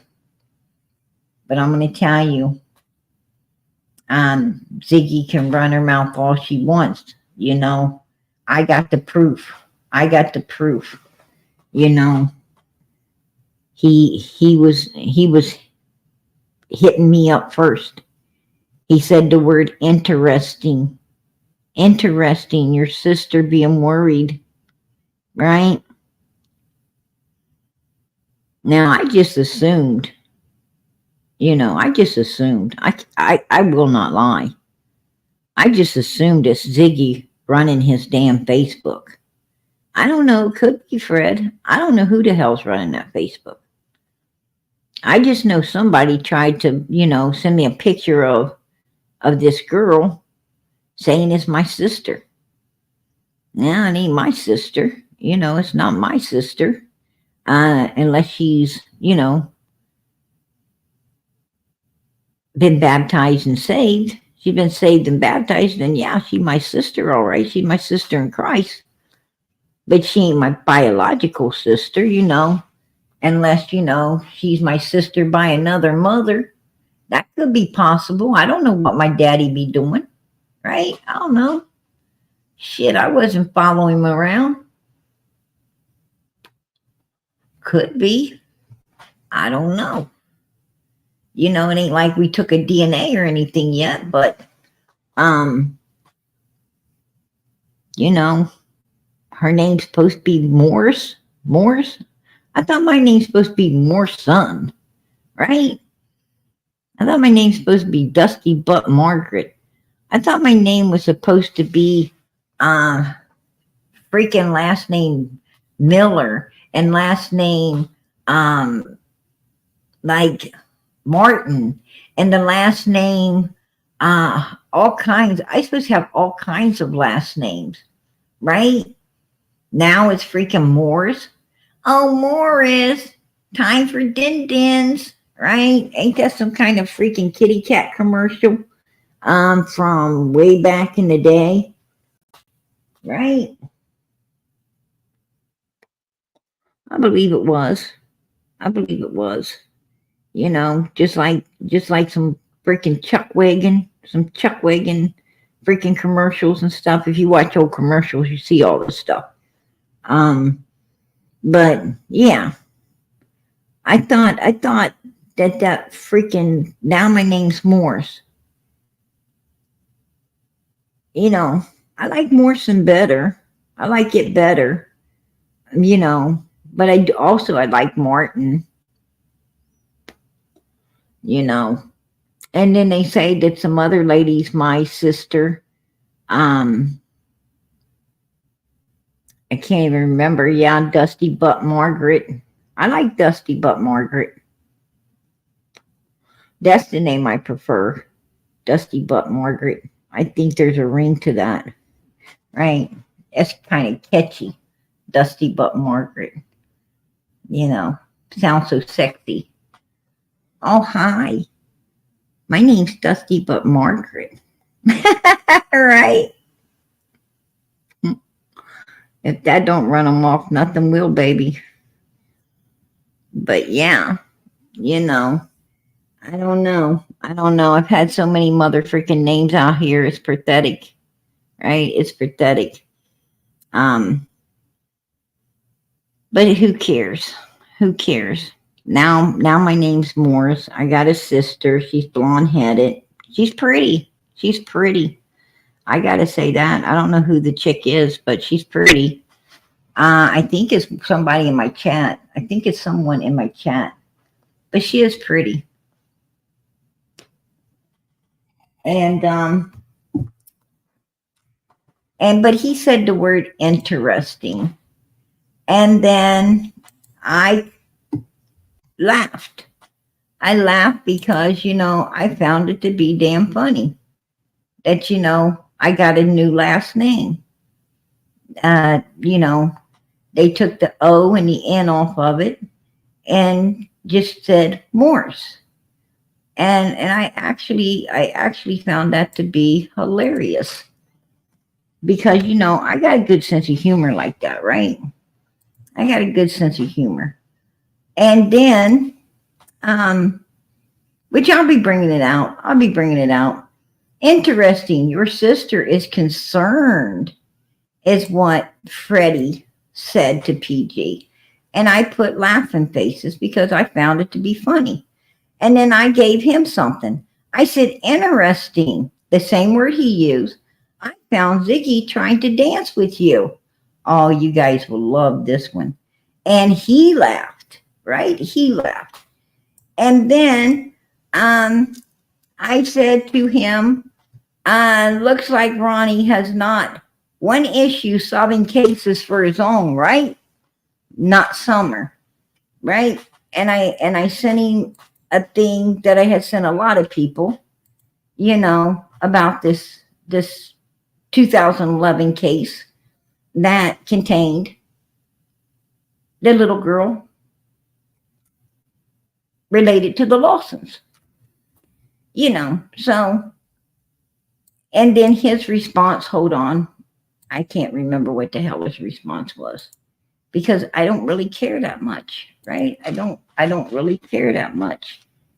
And his response was, Ronnie Lawson won't be solving Summer's case, but the TBI will be, is what he said. Well, last time I checked, TBI wasn't doing shit either. Last time I checked, they sent some front man out here to talk a bunch of good smack. And then when you tried to call, nobody was answering. They didn't even really have a detective on the case. So what the hell are you talking about there? Because I don't know. I don't know. You must have been busy doing something else and fell out of the loop because that's where the loop is right now. So I don't know.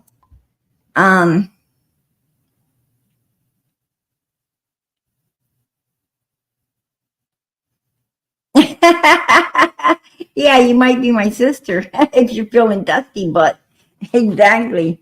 But the point being is, I was not, I didn't even hit Fred up ever. He hit me up, right? Or Ziggy hit me up. One of the two freaky freakos hit me up, right? I mean, who the hell goes to Tennessee and drags out of there, right? Who goes down there and drags somebody out of fucking Ben Hill Road? Who does that? Who does that? Who goes down there and freaking marries up something living like that? It's like, whoa, right? I don't know. I wouldn't touch it with a 10-foot pole, right? Be honest with you, I wouldn't touch it with my worst enemy, let alone myself. And it's like, I don't know. You'd have to motherfucking take a tetanus shot before you go in there, right? Good for 10 years. Good for 10 years. I don't suggest going back. But, you go in there, definitely, you got to be vaccinated. You got to get your vaccinations. That's for sure. But if you do what Ziggy did, you might get something you can't get rid of. They don't have vaccinations for a lot of stuff, right? They don't have a vaccination for a lot of shit. I ain't even trying to go there.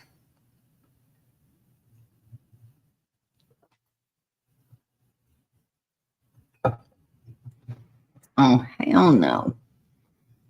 I'm like, whoa. But you know, I saw Ziggy's yard sale, you know, she's slapping all kinds of shit off them clothes. I'm like, whoa. Was that, you know, was that a freaking roach or what? I don't know what it was, but I seen it flying. I seen it like, you know, she slapped it off, man. And that thing looked like it was on one of those mother freaking bouncy houses, right? Looked like it was on a bouncy house, flew off into the yard or somewhere. I was like, what the hell was that? I don't even know what the fuck that was. I ain't ordering that shit, you know. What if some of it didn't come off and it's going to be coming in the box, right? Then you'd be bringing that box in your house and open that bitch up and God only knows what's going to crawl out. It's like, whoa. You freaking open it up and it's like one of those wind up boxes, you know. You freaking go to the store in the toy aisle, you know, and you turn that little thing and it's like doom doom doom doom doom doom doom doom doom doom doom boom, and it pops up out of the damn box all on its own, like, you know, all at once. Scares the hell out of you, like, whoa, what the fuck was that? Yeah, that's what happened when the package comes. You be open that shit up and all of a sudden, boom, whatever comes up, you know. And I don't know what the hell's, you know, I don't know what's holding that shirt up. It got to go back. I think it's, you know, yeah, I think, yeah, that shit might be possessed or something, right? She'd be sitting around doing those cards and stuff. I don't know if it's the fucking critters in the house or if it's some evil ass spirit she conjured up or what the hell it is. I just know it's got to, you know, you have to get your shoe, slap it back down in the fucking box, tape it back up and throw it out the door and kick it to the curb, right? It's like, I'm sticking that bitch in my car. I gotta call Uber now, pay extra money to send this back. That is just too much shit for me.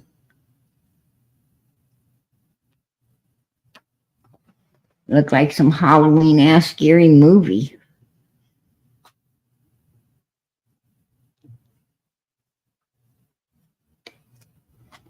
But yeah, that's how her yard sale was going, right?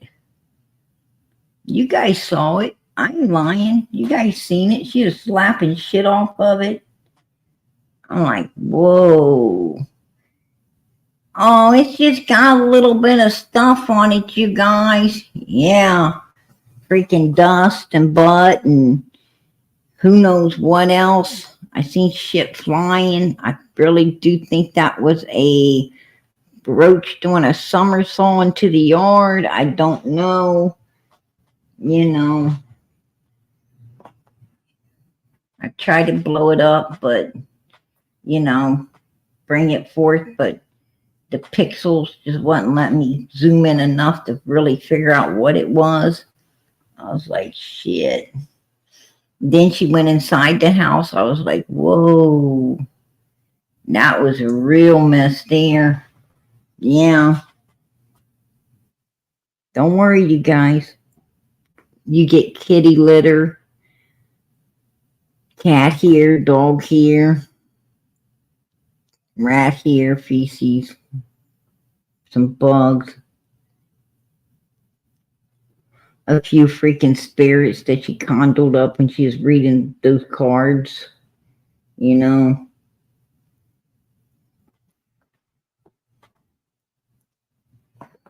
She's doing some hocus pocus shit.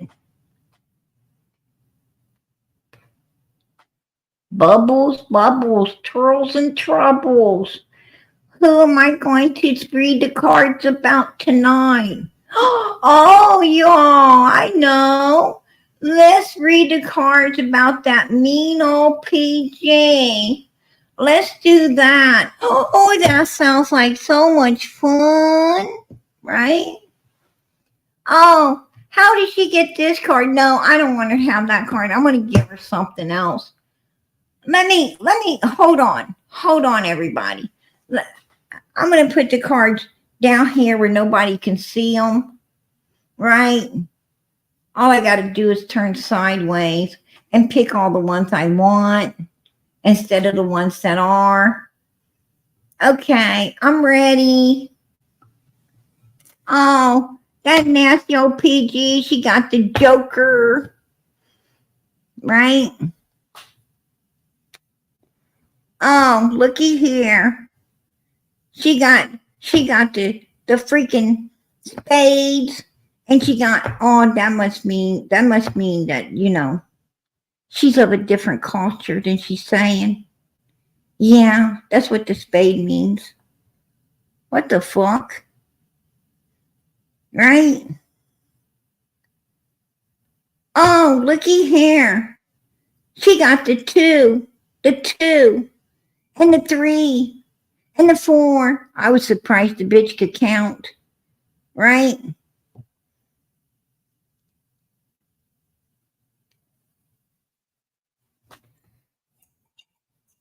Oh, PG didn't get no king. Oh no, she didn't get no king. She got the jack. Right? No, you got the jack, baby. Let me tell you now, he would rather jack than be with you. That's what you don't know. What the hell?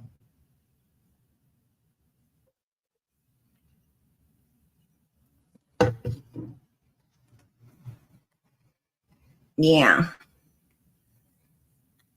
That's the shit she does. It's like, does it make any sense? No. But she doesn't. Right?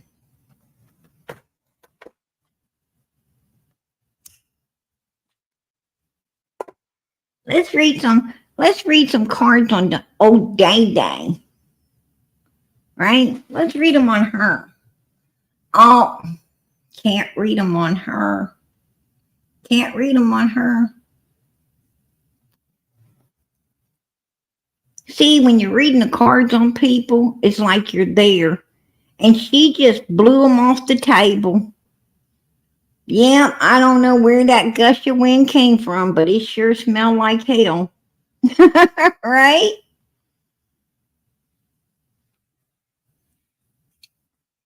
Wow. Okay.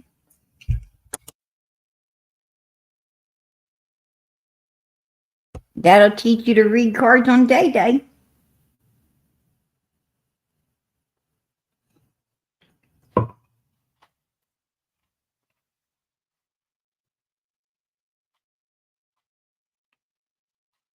I don't know.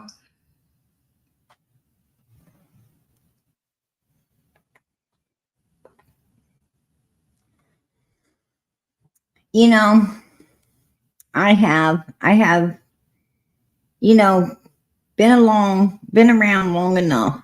I've been around long enough, you know, since beginning of time, right? I guess I got through out of the garden too, according to all these people. You know, saying I'm like thousands and thousands and thousands of years old. I might be. How do they know? They don't. But the point being is, you know, I've been around enough to know that when people are evil, it starts to come on the outside, right? You can tell evil people, you know, when they're younger, you know, you have to really look at them to see the evilness. But when they start to get, you know, a little older, oh boy, I'm going to tell you, right? Yeah. It's like the overnight change of a freaking, you know, a freaking ho-ho, you know? It's like, what the hell? You know, you high stepped it one too many times, baby, because it looked like you done fell in your face, right? This is what it is. And they start to, that evilness, boy, it just starts to protrude, right? It starts to protrude out to where you can really get a good look. And it's like, damn, this is why I'm not evil, right? That is why I'm not evil. Because I already know that shit manifests, right? I know how it manifests. It's just like, beauty. Beauty's only skin deep. It only lasts for a while, right? And a lot of people, they got that beauty and they want to walk around like they're high and they're mighty and really, really shake it and flaunt it and, treat people badly, stand around and act like they're worth $1 million fucking dollars when they ain't shit, right? And you stare at them like, God, you're in for a very rude awakening. And then you see them later, right? You meet up with them later. They look like pure hell. They laid in the sun too much. They look like something off of SpongeBob SquareBritches under the sea.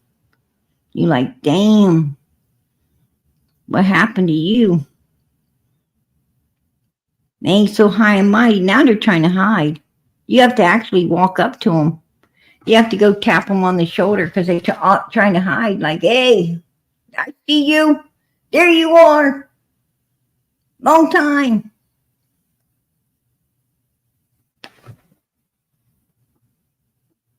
And they're like, oh, yeah. Yeah, what happened to you? What happened to Miss High and freaking Mighty? Snubbing people, treating people bad. What happened? You look like shit. That's why no matter what you look like, you treat people with the utmost respect. Treat them with love. Treat them with kindness. Treat them with caring. Don't be being bad to people. That beauty's only skin deep. It's better to be beautiful and not know it. Right? Because the Bible tells you don't be vain. Don't be being like that.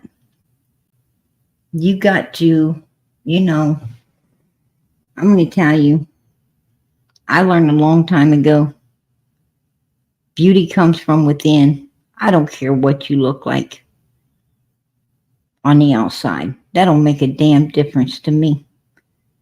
Because what I'm looking for is what's inside of a person. That's what I look for. Because I know where the real beauty lies.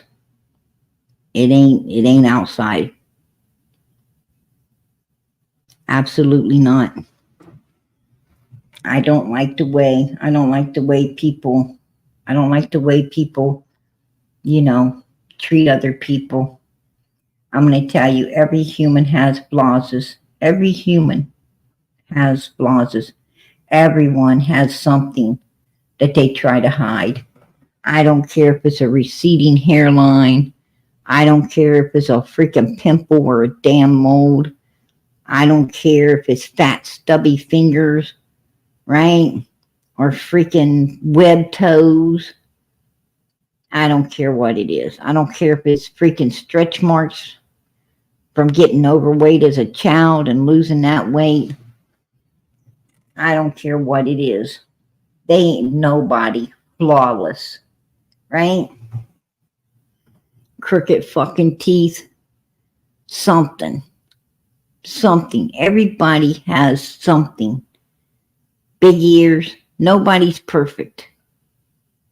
Nobody. No matter how damn beautiful you are, you're trying to hide something. There's something about yourself that you don't like.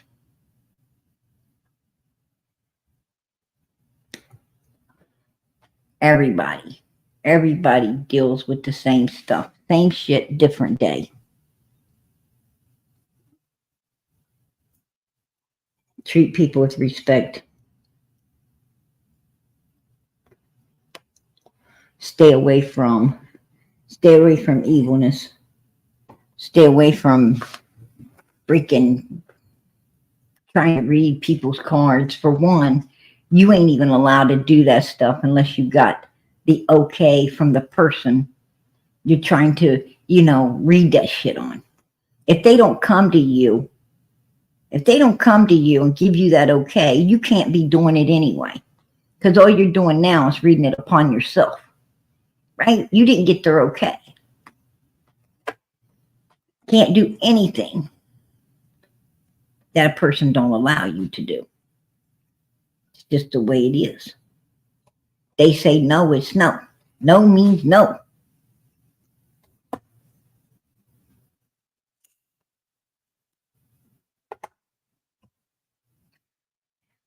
I don't fuck with evilness, and I'll tell you why.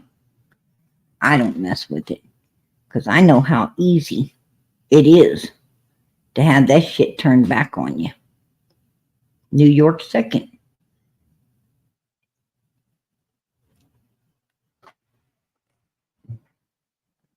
I know all about this stuff more than I'd like to. A lot more than I'd like to.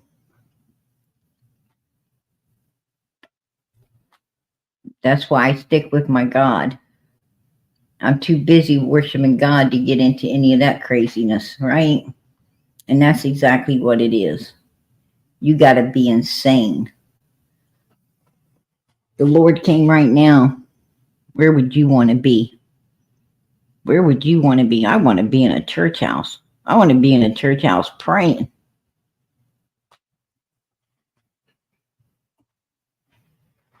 Right?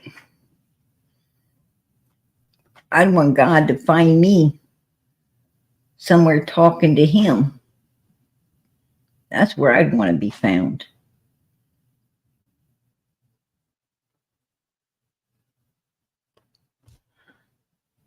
But you know what?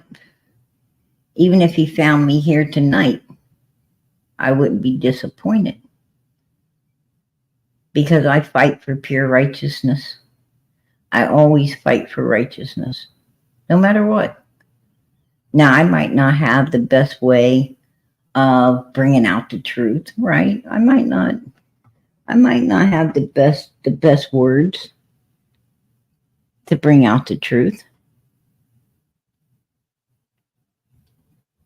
I bring it in a, I don't know, different way than most folks would.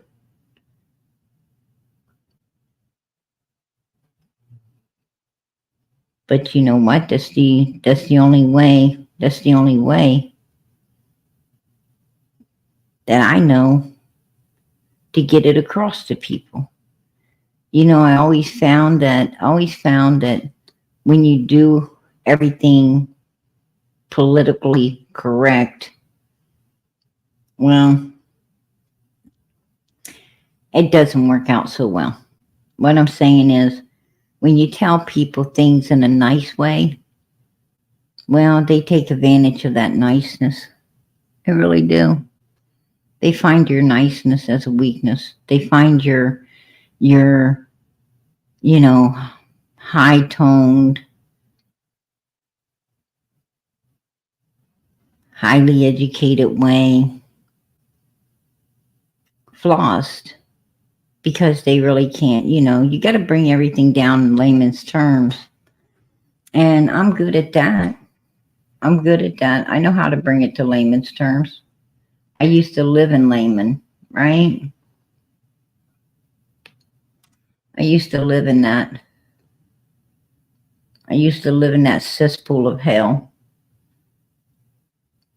I've been there. Seems like I've been everywhere, right? I've been everywhere, man. I've been everywhere. Hell yeah, I've been everywhere. Sad to say. Right? Sad to say. I've been some places I wouldn't want to be.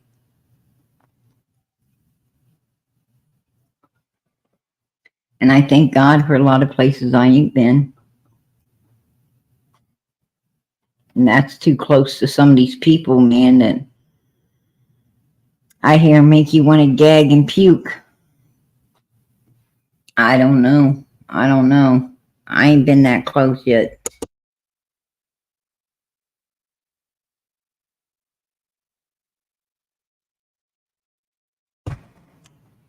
But I hear it exists. You heard those people? Oh, listen to what I came by. Let me tell you what I came by. I came by a picture. A picture. Matter of fact, I got it. I'll probably bring it out. More than likely I will. But Don Wells, he's holding up a big ass, it looks like the size of a flag, probably bigger. Like you could just cover yourself up with it. It's huge, right? It's huge. And I'm going to tell you something. He's holding it up and it says missing children, right? He's advocating. He's holding it up, advocating for missing children. Ain't this the guy that violated a 5-year-old for years up in Utah? Ain't this a guy that violated not only the same 5-year-old when she's 13, but some 11, 12-year-olds that were spending the night, the cousin, the girlfriends, even the other sister? Ain't this the guy that was violating, from what we understand, his own 5-year-old? Isn't this the guy that was sleeping in his birthday suit and showering to where a guy says, here's the towel, get her out, or I'm going to do it for you, Miss Candace? Isn't this the same guy holding up this thing? Oh, I think it is. And who the hell would let him hold it up? Who would let him hold it up? Ain't this the same guy that says, oh, my boss called me. He called me up because I had a video of him and I sold it for $500. He wanted to know how I could sell that video, or maybe it was 1,000. I don't remember now. I think it was $5,000. Made him look like an essayer. Yeah, I had him crying and shit.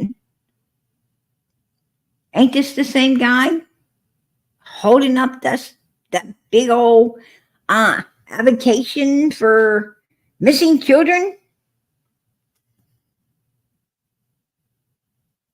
Who would let him hold it up? Oh, that's right. Big Bertha, right? Big Bertha did that. Hey, y'all, let's get some Christmas tree decorations. I don't want no money. I don't want no money. I just want everybody to send Christmas decorations. Oh, yeah. Send all you can. I got a wish list of them. We're going to do some really cute things. Right? We're going to do some stuff. We're going to get a pink tree. Keeps falling on the ground. Next year we might get a better one. Oh, we did. Somebody donated it.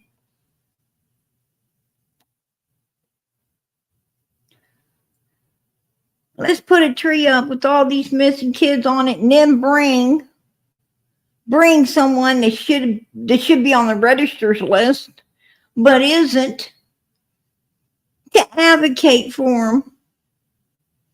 Right?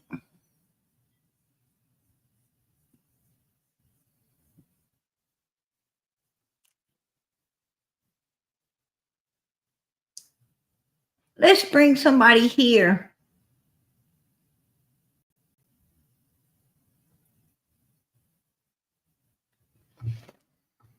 That is the very reason most of them's missing. Right? The same type of person as to why most of them are missing. Let's do that.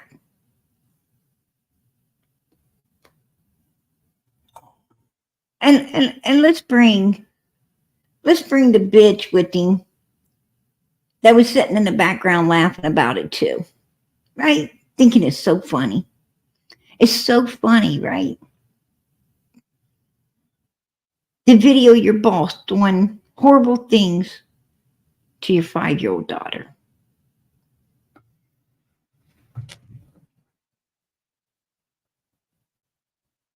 Man, that was a knee slapper and a half.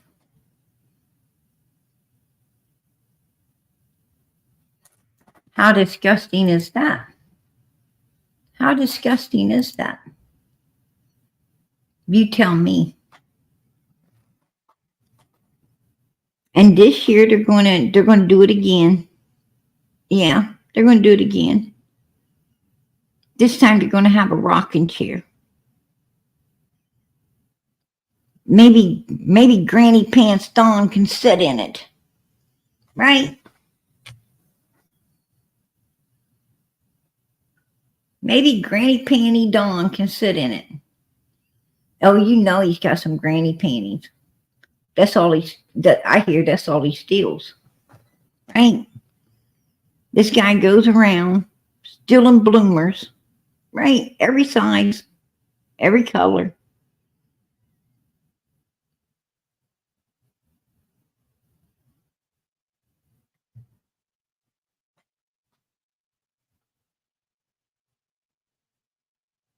Well, we know he don't sleep in them, right? That's one thing we do know. He don't sleep in them. I guess that's a good thing. That's a good thing. I'm sure a lot of women out there would be very violated if they knew he did that after he stole them.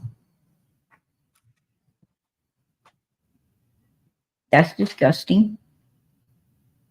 They'd probably be more violated if they knew Candace was wearing them around on her ass, stinking them all up for years at a time.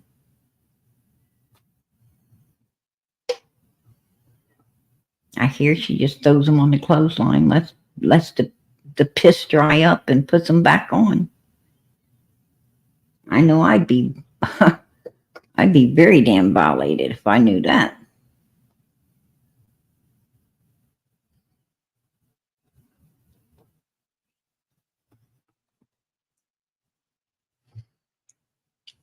He said, "Shut up, Candace.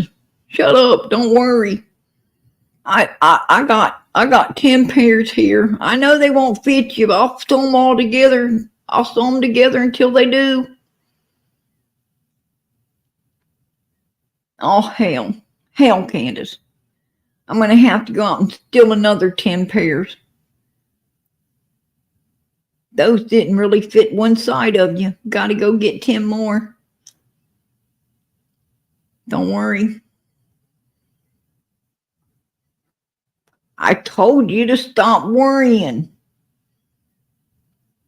Quit breaking my damn door.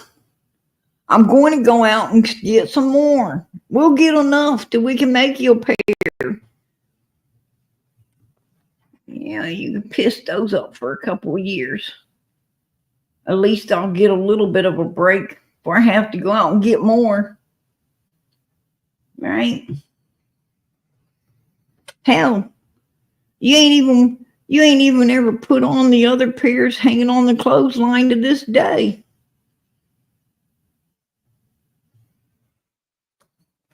The only way they get washed is if it rains. Right?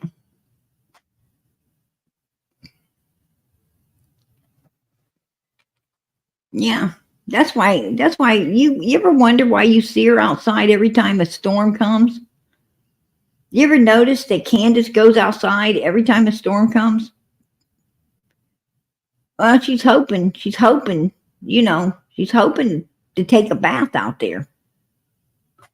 That's the only damn bath, the only time she gets washed off. When she stands in the rain. She goes out there trying to get caught in the rain. Knock a little bit of that smell off. Right? Who the hell does that? Who the hell does that? I think Benny Key's the only guy that ever been able to talk her into water. I promise you. I think Benny Keys is the only one that's ever got her in a fucking pool of water. That's it. She motorboated her feet all up in Day Day's pool, right? That was gross. That was disgusting. But the only time I've ever actually seen her immersed in water is when she's trying to get with Benny. I mean, she was straight up in love, right? She was straight up in love. He's like, oh, hell no.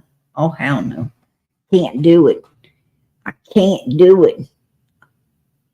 That's his exact words, too. I can't do it. Oh, hell no, I can't do it. No way, no how. Ain't happening. You know, he really took one for the team. When he hugged that pillow, man, when he hugged that pillow, it's like, oh my God. Right? Man, I'm still cringing to this day when I think about it. I am still cringing. It's like, whoa. He was like, I hugged it and I squeezed it and I kissed it. I was like, oh my gosh. Right? Damn. Then when he found out it was a pissy pillow, he about lost his mind. Yeah. He wasn't the fucking same after that, was he? He wasn't ever the same. He done went and lost it. That's the truth. Benny lost it. I was like, damn. I don't know. I might have lost it too. Right? I'm a germophobic. I wouldn't have touched that. I wouldn't have touched it. I would have been like, oh no, I can't do that. But he did. I gotta give old boy props. I gotta give him some props. You know? I gotta give, you know, Ernie some props too. Right? Man, he got all close to that. He got all close to it. And how he was going back for seconds, right? Mr. Pizza Man. He was running up there going back for seconds, tripped over the wheelchair, broke himself. I was like, whoa. I tell you, that's some funny shit, right? That was some funny shit. Those were the good old days. Those were the good old days. Them guys, boy, they made everything exciting, right? Yeah. I wish they could come back out here. I don't know where they're at, but hey, Benny, wherever you are, man, get back out here. Right? We need you.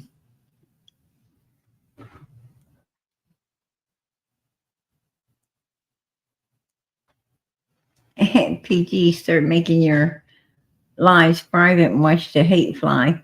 I'm gonna tell you, people don't like those private lies, you guys. They don't like private lies. No, they don't. They really don't. But you know, I don't really care about that either. I don't care, you know. I ain't here for, I said it from day one, I'm not here for humans. I'm here for Summer. I'm here for these missing kids. You know, I want Michael Vaughn found. I want Summer found. I want Sebastian Rogers found. I don't think Sebastian will be. I don't think he will be, because I think that the two people involved with him are too highly intelligent. I mean, they're no Don and Candace. Don and Candace, I mean, this is a couple goofballs. I think Summer could be found. I really do. I think Summer honestly could be found. I think, you know, I think there's a lot more people with information than Don and Candace and Grandis. I think other people know. I think they're the ones going to tell. I really do. At some point, I believe Summer's case will be solved. But Sebastian Rogers, I don't think so. I just don't think so. I think these guys are more highly skilled. You know, these are military people here we're talking about. And, you know, they learn how to hide from the enemies. And when you're taught, you know, when you're schooled to hide from enemies, well, you know, that says it all. If you can hide, if you can hide from the enemy seeing you, then you could hide something, right? You could hide something from the enemies. And in a case like this, well, law enforcement would be your enemy when you're a criminal. That's my opinion. That's just my opinion. Seth, you know, I think if Seth would have listened to his son, I think if he would have, you know, I think if he would have just loved, I think if he would have just loved and cared more about this boy and what this boy was going through,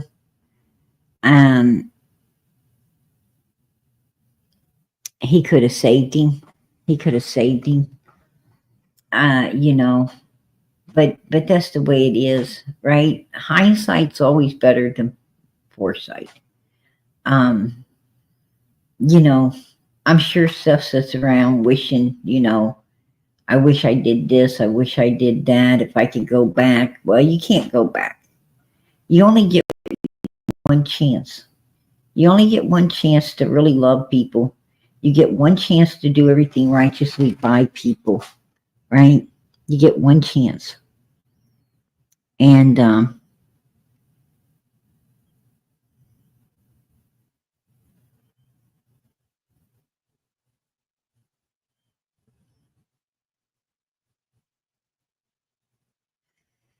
Stacy Wanders can try to sue the police department for whatever he wants to.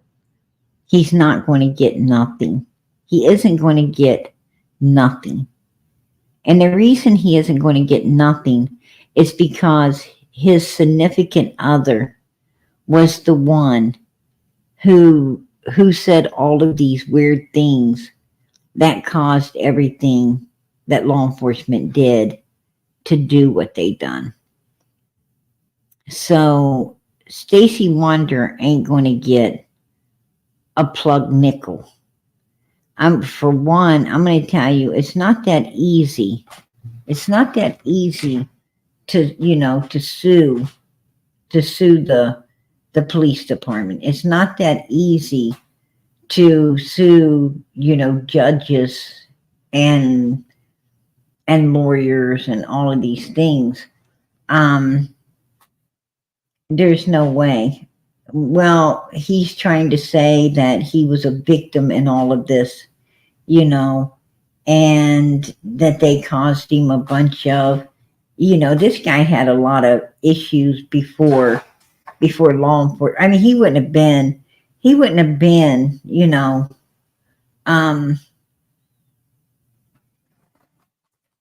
he wouldn't have been with what he was, right? If he was normal, he wouldn't have been in the situation he was in. And I personally believe that at some point, you know, Michael Vaughn's case is going to be solved too. I believe, you know, there was 4 people in all of this, and there's more than one that knows the truth. And I truly believe that, you know, that one is going to step up and tell. People can only live with secrets like this for so long, you know. It gets a lot harder as the days go by to live with such sinisterness on your mind, right? and you got to come clean at some point. You know, some people just have to cleanse their body, mind, and soul of evilness like that. And the only way to rid it is to tell it, right? And somebody's going to talk. I believe Michael's case will be solved. I believe that Summer's case will be solved. But I don't believe Sebastian Rogers' case, I don't believe it will be solved. I mean, I know they're going to work and they're going to fight and they're going to do everything they can. But, you know, the one thing I agree with Seth is the one thing I agree that he said was they're paying more to keep people from talking about Sebastian and finding him than they are in trying to get him found. Now, that was a true statement if I've ever heard one. Right? But they could say the same for Seth. They could say the same for Seth. Because Seth got a lot of money. He got a lot of money. And I'm going to tell you something. You know, I don't have to tell none of you guys. I do not have to tell anyone in this chat or the haters in the bushes.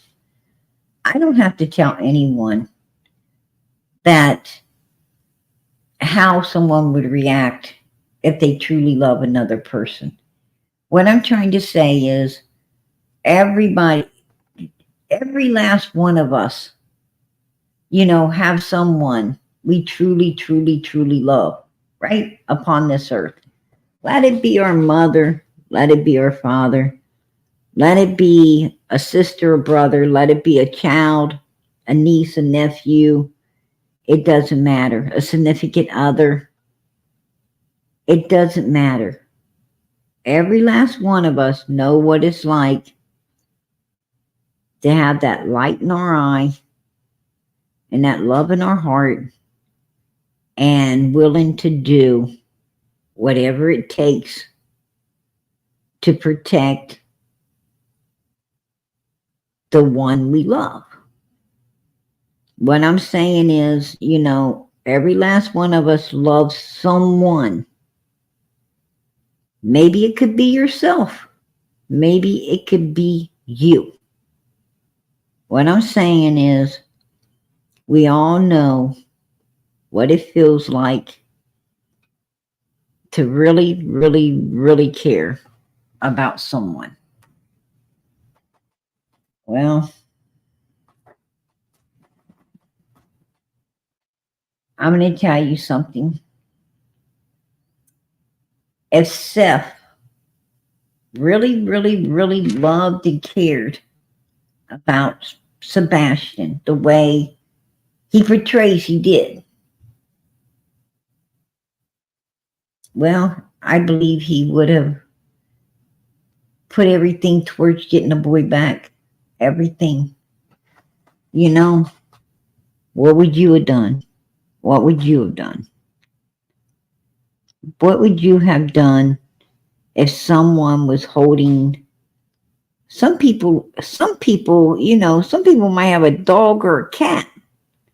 Some people might have a dog or a cat. Some people might have a freaking necklace or a ring or, you know, a pocketbook that they really, really, really love and adore. You know, they pay a lot to get it back. Right? What would you do? What would you do to get it back? Would you say, oh, all this money I got is for me? Or would you say, take this money. I don't care. Take it. I want what I love back. Right? What would you do? I'm going to tell you what. How much would you give? How much would you give to have someone that's already went to heaven back in your life? What would you give to have someone that's in heaven back in your life?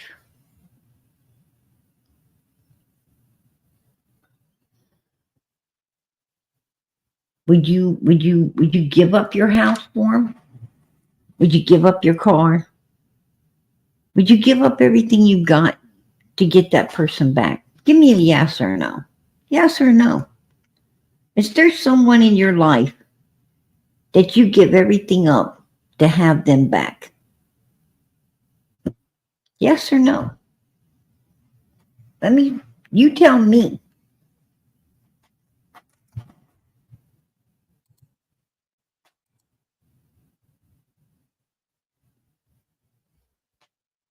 Oh, you love them so much you'd want to go to heaven with them. You'd want to go with them. You love them enough to give up yourself for them. And that's the same as giving up everything you have on this earth. You're saying, I'll give up everything I got on this earth because I love them so much. I want to go with them. Right? Yeah.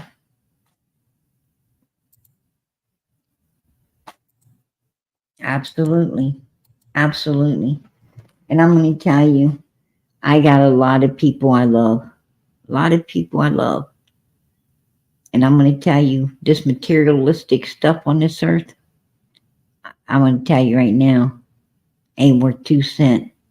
It ain't, there is nothing on this earth worth anything if you ain't got someone to share it with.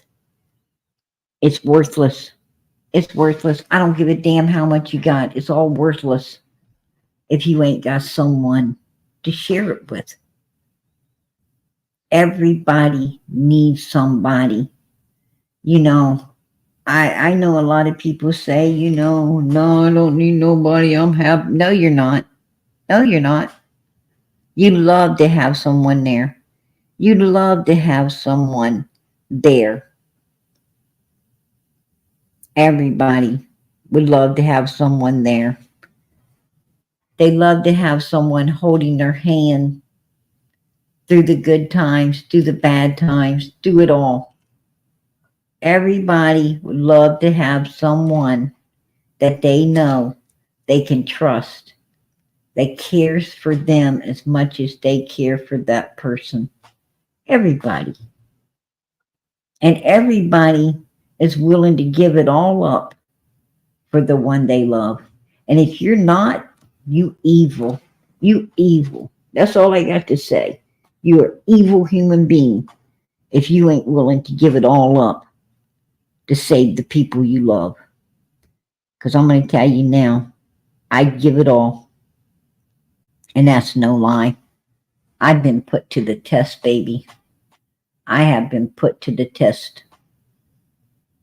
And God knows I'd have gave it all. Every last bit. And I tell you what, I didn't want to go to heaven with my sweet mother. I didn't want to go to heaven with her. I wanted to give her the life I had left so she could live.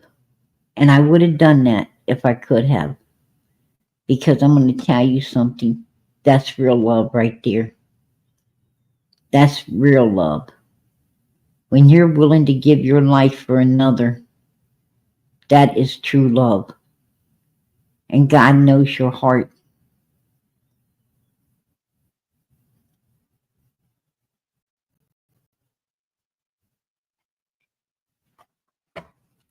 That was my boy.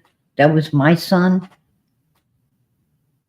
All that money would have been going into a reward fund.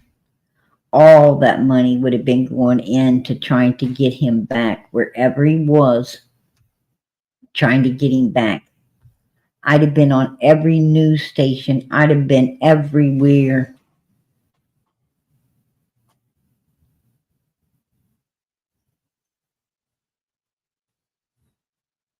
I'm going to tell you, I wouldn't have took it as well as that Seth guy. I'll tell you that now. If I was divorced and my better half had my child and it disappeared, oh my God, it wouldn't be good. But my better half wouldn't have my child. My better half, when I would tell my better half, when you walked out that door, you lost it all. You lost everything. That's just the way it is. You obviously didn't want your children, or you wouldn't walked out on them. So don't give me no shit about how you want them. If you want to see them, you come here and see them. Because they sure the hell ain't going nowhere with you. I'm a helicopter mom. I'm going to tell you now, there ain't nobody taking my kids nowhere. Unless they want to put up with me. Right? You want to put up with me? That's great. But you ain't taking my kids anywhere. It's just the way it is. I love my kids too much. And there's too much evilness in this world.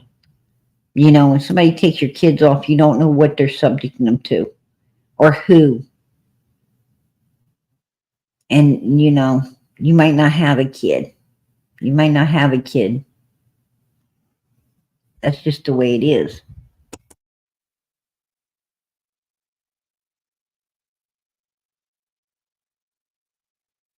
I'm going to tell you what. I loved my husband. Don't get me wrong. I really did. But that man couldn't take care of himself. No way. If we if we would have gotten a divorce, he ain't taking my children. He ain't taking my kids nowhere. Oh, I just snapped a cold one. I bet some of the haters in the bushes got jelly. Better go get you one, because it sure is good.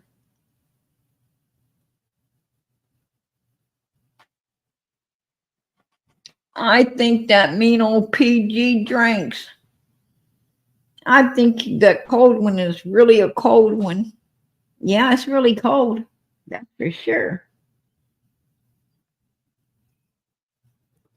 And it's really good. And I bet you wish you knew what it was, but you don't. Right? That's the funny thing about it.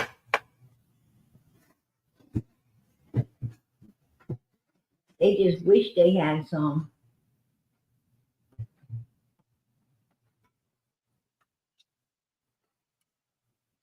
PG got all kinds of cold ones.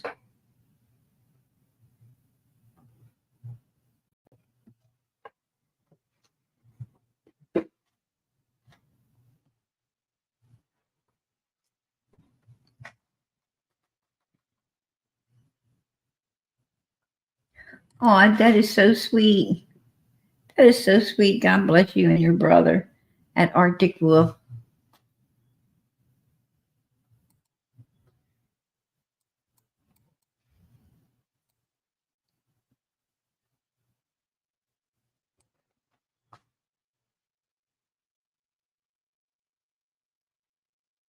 Oh, wow. Arctic, I'm so sorry. I'm going to tell you, it's really hard losing your loved ones. It's super hard losing your loved ones. You know, that's another thing. That's another thing. You know, the Day and them over there,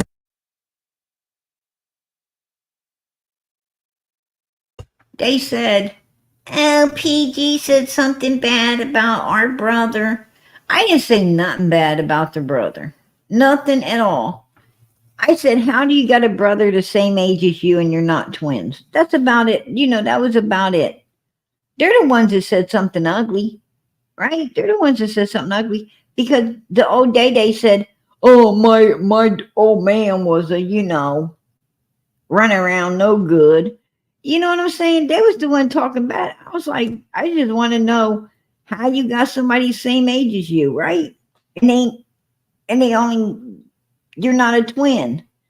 How the hell did this happen?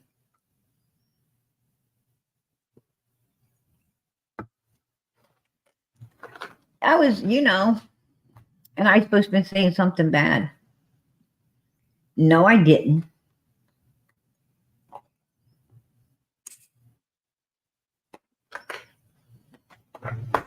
It's just that my inquisitive mind wanted to know.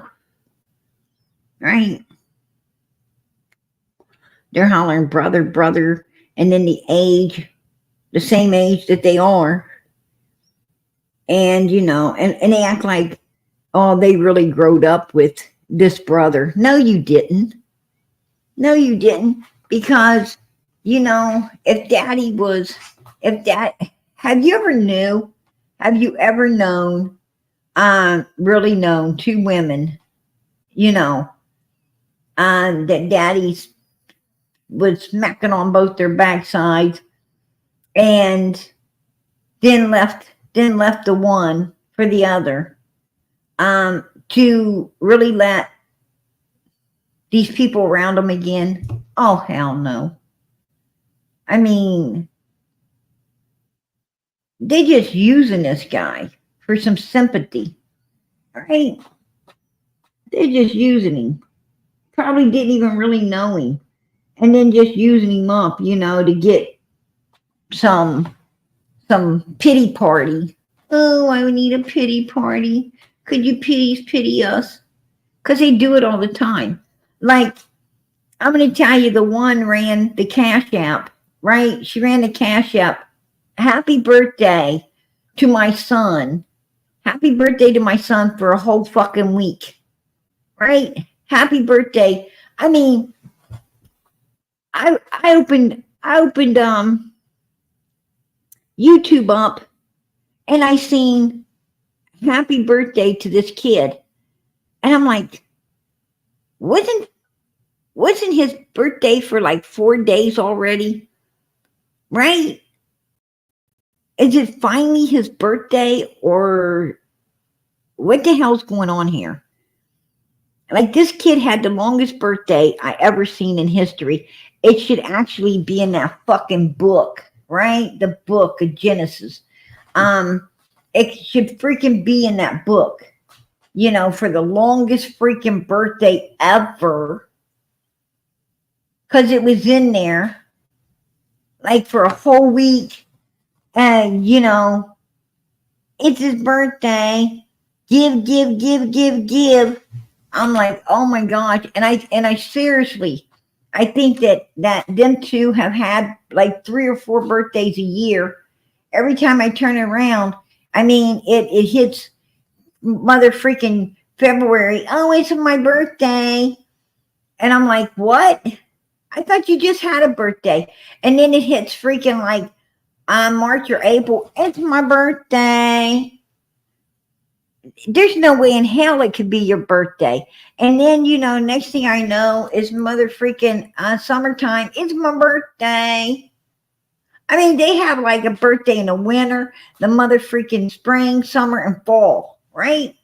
4 birthdays a year. Like, when is their birthday?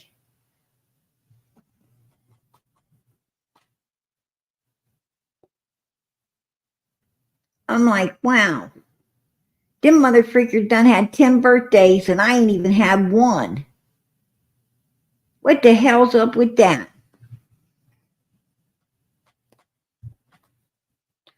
And then their kid aged 5 fucking years in 1 week. No wonder their asses look so old. I'm like, whoa, you be having a lot of birthdays. You might want to slow down on that shit. Right? Yeah, I think they'd be the one that's 108 years old too. I'm like, damn. They'd be like, every day, happy birthday to me. Happy birthday to me. Wow. And then I hear, oh, I think I'm going to put this or that on my wish list. I wish you'd just go away, right? And that's the truth. I'm like, shit. Their wish list. It's like everybody out there got a wish list.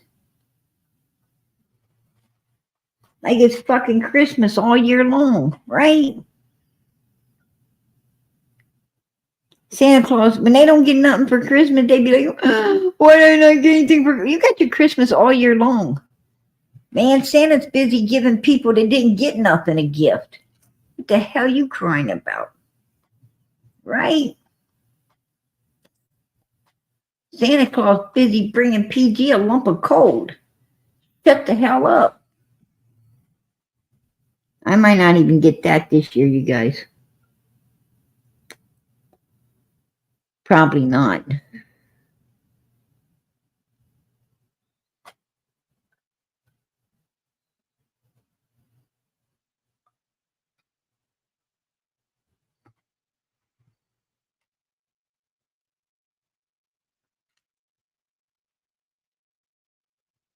Last year I thought my lump of coal was that cool new bubble gum. You seen the bubble gum cold?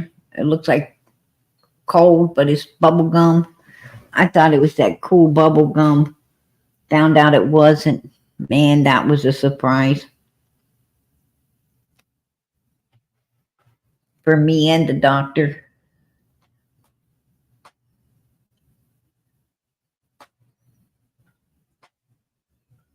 Yeah, do that. Do that, Becky. That's a good one. Exactly. Wish for a job. Right? I love it. I want some more of it. Right? That's funny shit right there. That's funny stuff, girl. Yeah, I'm gonna tell you what. You guys want to see? You want to see what Andrew's gonna look like? I don't know. I don't know. You know, if I'm going to bring it out. I don't know if I'm gonna bring. I'm probably gonna bring it out like Monday. Probably gonna bring it out like Monday. Um, why the hell all I see is your fucking hand, Jinkies? Why the hell I only see your hand? I gotta see your head. Oh damn! It is her. It is her. You know what you got? You got a steel toe boot. You guys want me to bring her up? You guys want me to bring her up? You want to give her the boot? What do you guys want to do? Put a 1 in the chat. Give her the boot. 2 in the chat if you want me to bring her up. I'm gonna let you guys decide her fate. Come on. 1, boot. 2, bring her up. Come on, you guys, vote. Let's vote. Oh, okay. Come on, come on. Let's see who's gonna win. Who's gonna win? Who's gonna win? Oh, everybody wants to see her. Everybody wants to see her. I have to cover her up. PJ, I don't porn bomb people. Hell, if you don't, all you do is sit around with a banana or some kind of fake pecker. What you talking about? I know I love my bananas, but you do too, PJ. You're like, here comes Johnny with this pecker in his hand. Here comes sing that song. One thing, man, he's off to the rodeo. Get it, PJ. Get it, PJ. You know. You ain't sung happy birthday to me yet. Why the hell would I? Because you love me. I've been doing that shit all year long. How many birthdays you got? PJ, listen. You had about 5 this year already. Because you gotta love me, PJ. How old are you? About 90 now? Yes. 90 in 3 years? What the 90. fuck? That's about right. Wow. That's about right. Your son was 15, now he's 20? He's 16. He had a 5-day birthday. He did, didn't he? He sure the hell did. He did. Yeah, so that'd make him 21. Oh, he's old enough to go out now. Right? He ain't old enough to eat them brownies. You ever gonna give me the recipe of them brownies? Nope, ancient Chinese secret.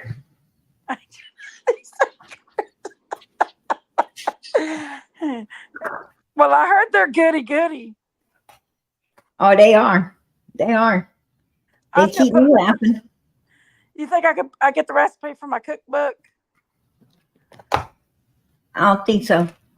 Why are you over here, Jinkies? Why are you over here trying to be nice to PG? PG, I'll just come over and see if you say happy birthday to me. I see happy birthday. PG, Hey, you have can't too many say birthdays, man. you can't say you don't love me, PG. I can say it. You can't. I can. You sit over there and call me. You sit over there and call me an old bitch. Call me this. Call me that. Talk about how much you fucking hate me. PG, And have you you want me to seen the sing? memes you You did want me to on sing me? you? You want me to sing you motherfucking happy birthday? You want me to sing Sing you a it, happy lullaby too, so you can birthday go to to sleep? you. Happy, sing it with me. What the fuck with your Listen, birthday? PJ, that I've got some of your classic memes you did on me. I've got some of the bangers. They're pretty good, actually. I kept them all. I got the ones where you got me and Daisy riding the bicycle. I've got the one where Daisy and Ernie drove Daisy, driving Miss Daisy. I've got, oh God, I got the good stuff. Yeah, and you got Don and Candace Wells as your friends. I don't get into that stuff no more, PG. I'm just trying to talk about me and you and our relationship. Now you can't talk about me and you when you're friends with number one suspects in a little 5-year-old missing girl's case. You Who don't I know where truly, I stand with all that stuff. Have you who heard I, me talking about who I, that lately, PG? who I truly Have believe. you heard me talking about that lately, PG? Hey, I'm gonna tell you what, Jinkies. I can't be friends with anybody Just sing that, happy birthday to me that is number one and suspects. give me that goody recipe. I ain't giving you no recipe, and I ain't singing you happy birthday. Just sing it with me, PG. Happy You birthday. asking the wrong person. You asking the wrong person. I'm gonna tell you something. The only thing I care about over here, I'm gonna tell you who I'm gonna be singing happy birthday to real soon. It's a little Summer Moon Utah Wells. Because right after Christmas in February comes her birthday. And that's the only birthday I even give a shit about, to be honest with you. Other than my children, I don't care. I get it. I get it, PG. I get it. Yeah. But Well, I'm here to talk to you for a minute. And I was just talking to you, I honestly don't have any comments on that situation at this time. Ain't you having another missing kids Christmas this year? We are. You want to come? Oh, absolutely not. I don't want to meet up with Don and Candace at a missing child's event when I truly believe they had all to do with their child coming up missing. Come if you'd like. Nah, no thanks. You're welcome to come and help put some decorations on the tree and help put it up. My Bible tells me to stay the hell out of a cesspool of evilness. Just stay away from it. Don't go in the midst of it. And I'm going to tell you, when you got somebody that sits there and says, oh, I got a video of my boss doing bad things to my daughter. And I sold it for $5,000. And he was crying because he was looking like a chum predator. That's so funny. You know what? Why in the hell would why do you know how bad it looks on you to have Don and Candace Wells at those missing children's functions? When he did what he did to his 5-year-old stepsister, and then all the way up till she's 13, comes back when she's 13, and don't only violate her, but her friend and her cousin and a lot of others. Do you know how bad it looks when, everybody knows he was in the bed in his birthday suit with this little girl, and Jose had to get a towel and demand Candace get her out of the shower? Do you know how bad it is to hear the 911 call, Jinkies?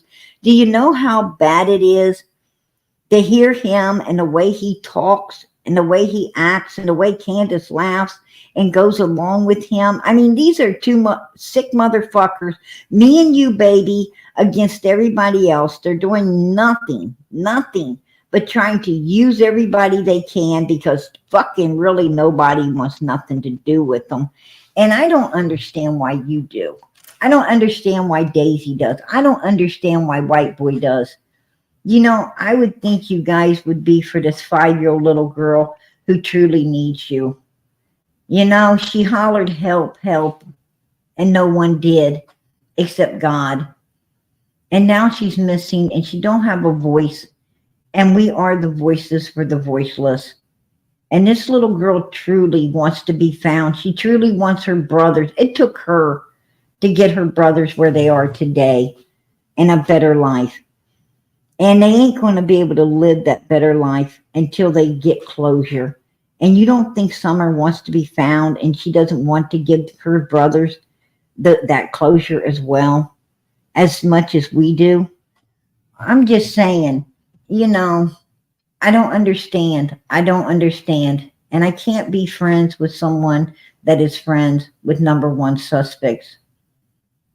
And I can't be friends with people that talk bad about me all the time. PG, I'm I'm going to not tell you one bad. thing about the Summer Wells stuff. I don't have any comment at this time. I will in the future, but I don't have a comment right now about that. But as far as me and you, me and you have bickered for years. I don't know who will be at the tree event this year, but at this point in time, I don't have a comment on it all. Maybe in the future.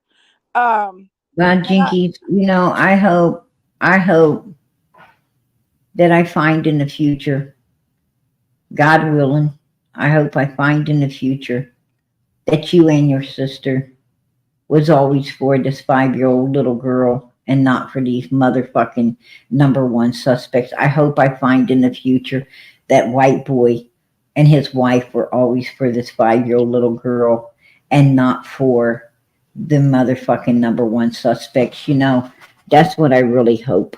I really hope that there's not anyone out here that is sinister enough to support these people who did not even support their little girl. And if you do support her, they don't want you supporting them. You know, what they have done made it clear. You cannot support us and Summer because we don't support her. You know, they don't want you talking about her. They, you know, Don and Candace Wells are very sinister. There's something evil and ugly about them. And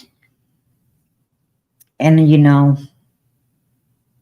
I'm just going to put it out there on the table. I believe they're guilty as fucking hell of what happened to their little girl. And nothing else would ever make me think anything different.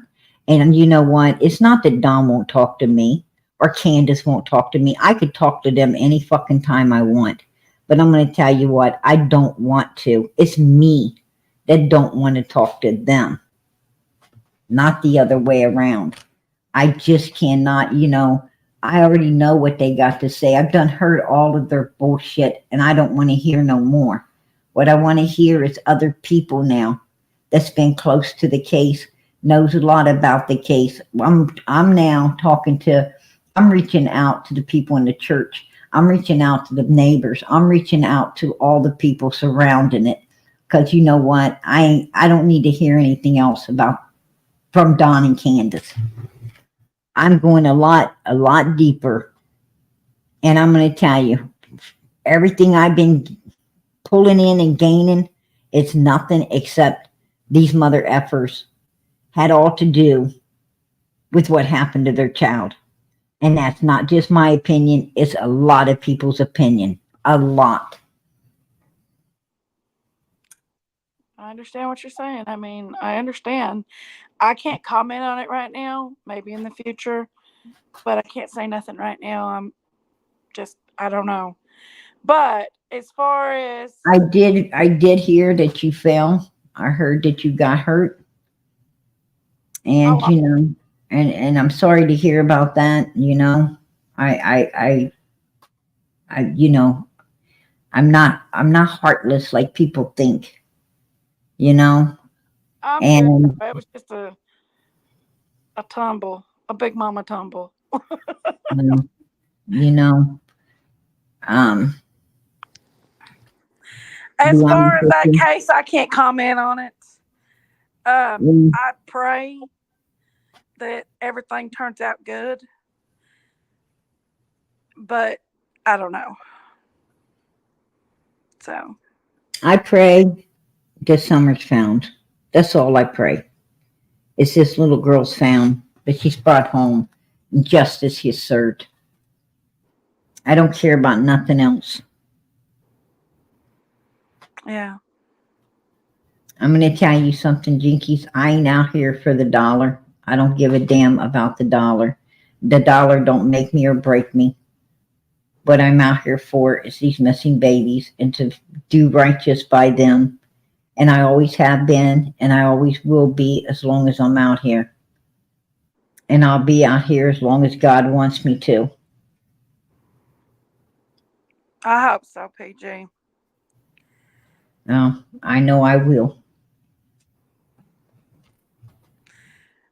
But I don't know what the future holds. But I feel like something might change here for Summer. I I I was at the Bailington Days the other day, and somebody came up to me, and we all know Bailington's right there in the town where Summer went missing. It's literally about 10 minutes away from Summer's house. It's all right off the interstate, and a lady that I know came up to me, and she she's actually one of our followers on here, and she said, I just talked to a police officer, and he said that she knew in the area, and saying that the police officer said that Summer was in Michigan and she had been trafficked, and they knew where she was. And that's what the Um, police officer said.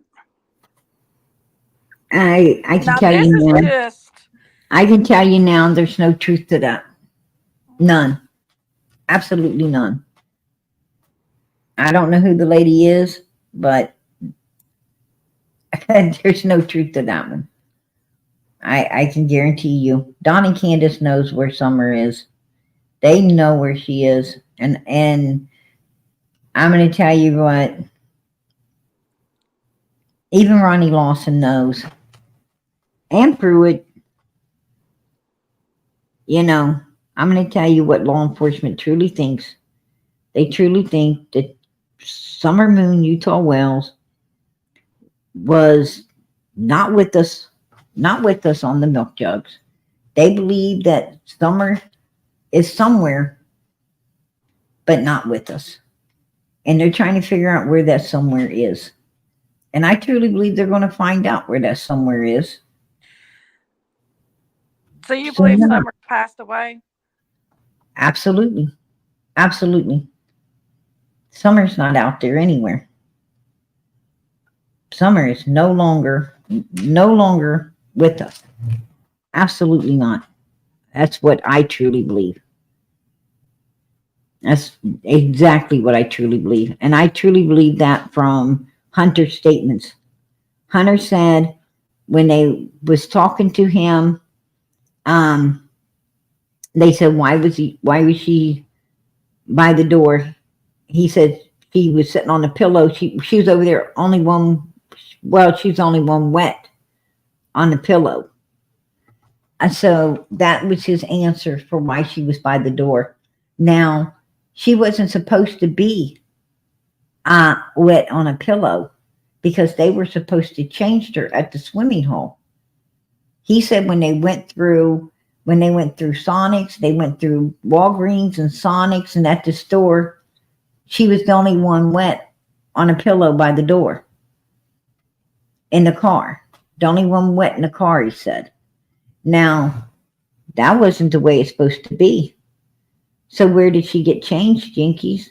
She had to get changed at Allie's because it's the only other stop they made before the video was taken. So they took her in there and they cleaned her up. That's why Hunter was shaking. That's why he was all shaken and carrying on the way he was, because he had to sit in a car. He had to sit back there in a car with a child that was wet, not only wet on a pillow by the door, but a child that was wet on a pillow that was no longer with us. That's my opinion. I truly believe that's law enforcement's opinion. What happened to her? Did you think she passed away that day? I absolutely In do. the car? I think I know. I think that Candace, I think it was premeditated, pre-planned, and carried out. And I think that the reason Hunter was up so early that morning is because he knew Candace was coming. He already knew he was getting picked up. He already knew what they were doing. That's why when she turned the video on him, he gave her that dirty look. Like, what the hell you doing, stupid? And then he tried to play it off. Afterwards, he tried to play it off, didn't he? Yes, he did. Hey, Carrie, I appreciate that. Love you, PG. We only support the victims here on Summer's channel. We will not support suspects here on Summer's channel. No, we don't. That's God bless. Amen, girl. You got that right. And so what happened was, is I believe Candace took the boy and Summer down there. Like Hunter said, Granda stayed in the car, messing with her phone while they went down there because they know. I believe something was wrong with Summer. I believe something was wrong that was going to get them. They couldn't take her for medical care because they'd end up in prison. And I believe that they cut her hair off. And I believe Jody Sue told the truth. I really, truly believe that Jody Sue, when Andy got married, put a ring on that other thing and didn't ever put one on her. I believe she really did flip out. I think she got really freaking sinister, like a lot of women do. And she just came out and told some truth on him. She said, you go over there and ask him what he was given to Candace to sedate those little girls. And it wasn't goody good stuff. It was something more. Ask him what it was to sedate not just Summer, but other little girls to be touched. Now, there you go. And I believe she gave it up. And that's exactly why Summer's hair was shaved bald. Is because she had been being sedated. Children's Services got involved. I think something really sinister went down. I think they couldn't fix it. And Summer had to go. And I'm going to tell you, I think the person they picked to do their dirty deed just happened to be a 15-year-old child that they shouldn't have done that to. And that 15-year-old child had a lot of issues handling it. He had a lot of issues handling it, and I think that they felt that why should he end up in prison for something that, this dirty middle-aged mother done, groomed and done, got this boy to do. Why should he be in prison for it? And almost any parent would think that way. Any parent would think that way. They would say, why, how can I tell this? How can I tell this and have my boy put in prison for some middle-aged bitch that took advantage of him and had this done? I mean, is it right for him to sit in prison the rest of his life because of her and what she did?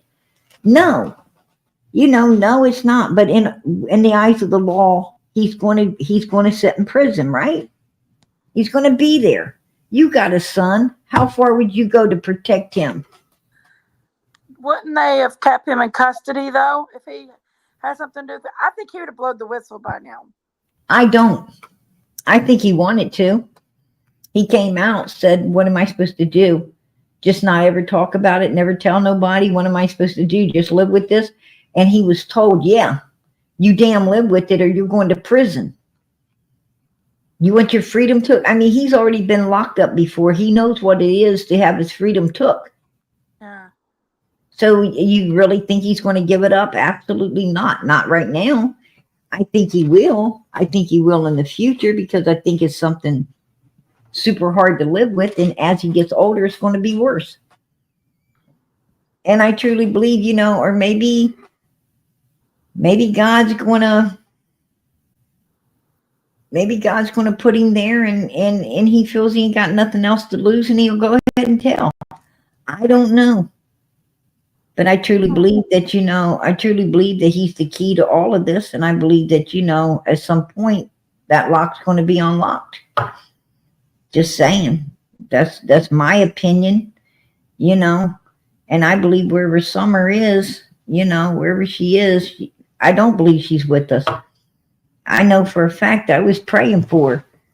I was at a red light. I was praying to my God, please let her be found. Let us bring her home. And I heard her voice as clear as day say she's already home. So you know what? I'm going to believe. I know that voice.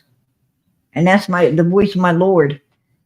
And I've heard it before. I've heard it before and I heard it then. And I'm going to believe what my Lord tells me. So I'm telling you now, she ain't no Michigan. She ain't nowhere else. I've already heard all the, you know, all these places. I mean, I was calling. And let me tell you something, Jinkies. I heard that she's supposed to be at a hotel in another state. And I called that hotel. Why wasn't her mother called? Why was I calling that hotel instead of her mom? You know why her mom wasn't calling that hotel, Jinkies? Because mommy already fucking knows that she wasn't there. Mommy knows that wasn't her. So, you know, if she was trafficked, I think mommy would be trying to call to see if that's her daughter. There you go. Common sense. When it comes to these people, all you got to use is your common sense.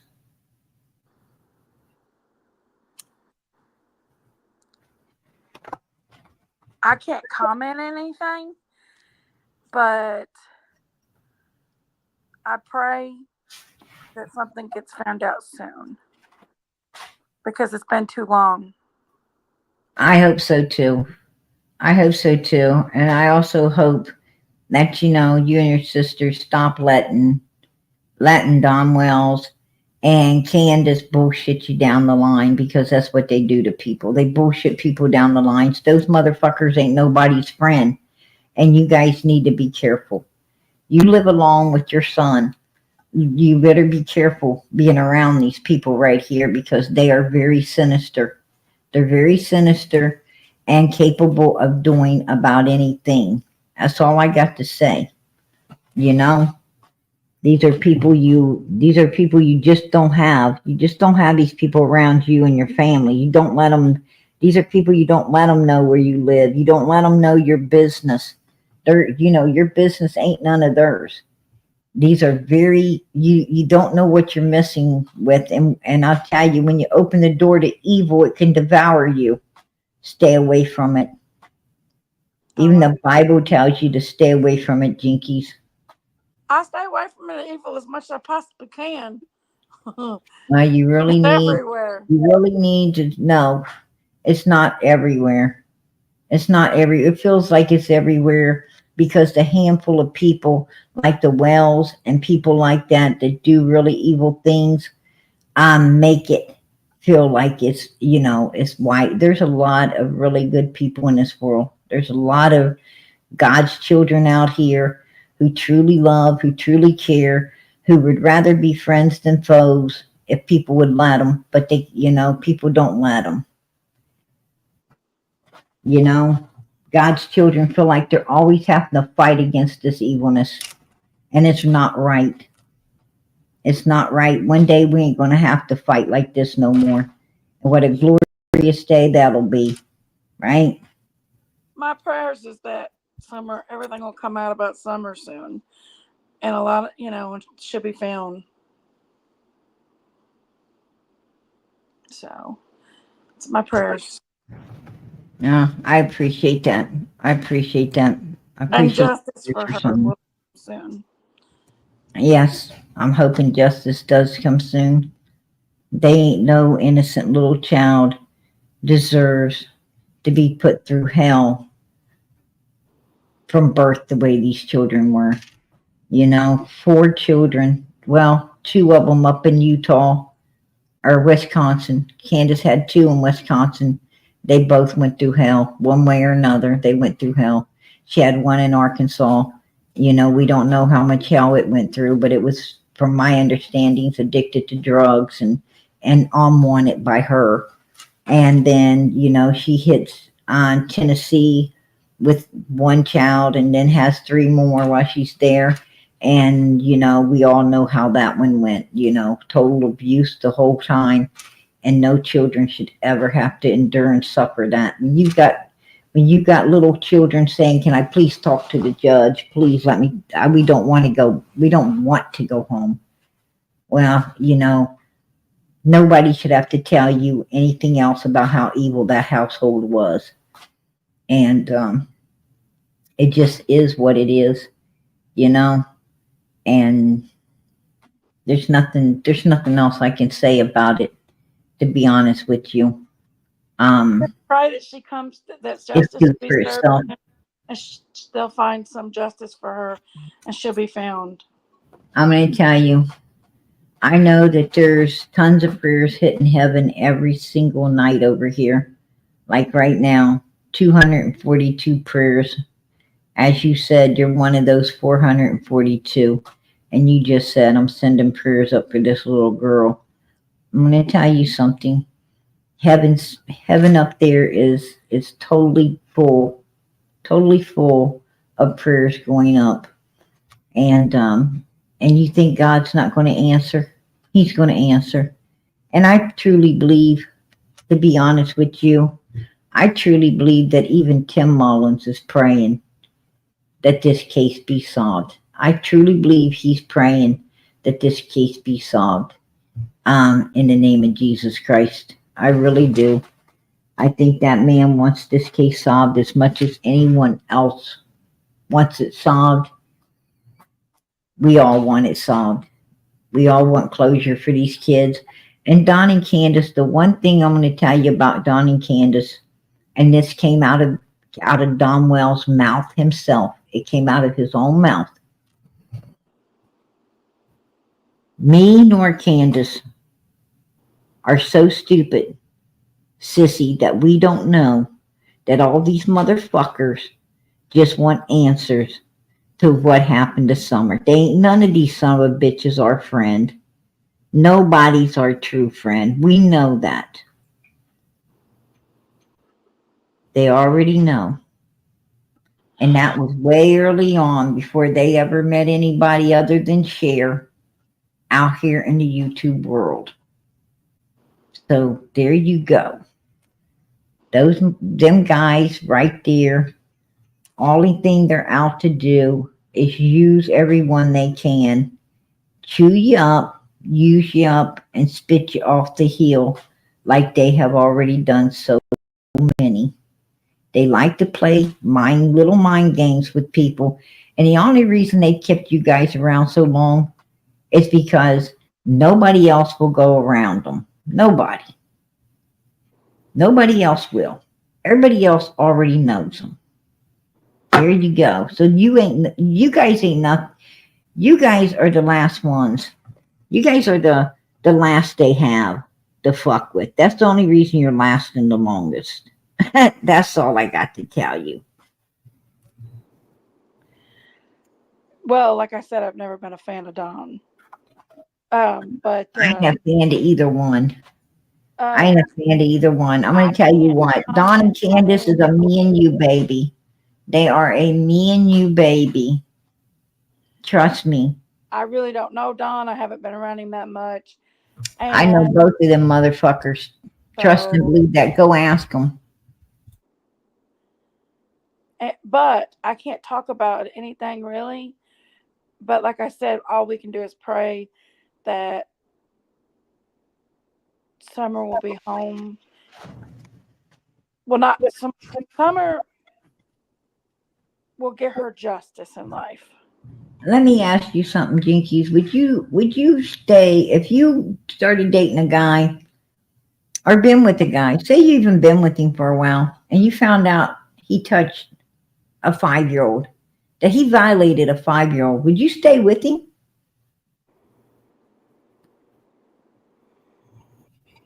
I wouldn't be with a man that touched a child, period. That's Well, disgusting. Anybody that touches a child is that absolutely the most disgusting thing in the whole world. well, you're talking about Candace. You're talking about Candace, right? She knows.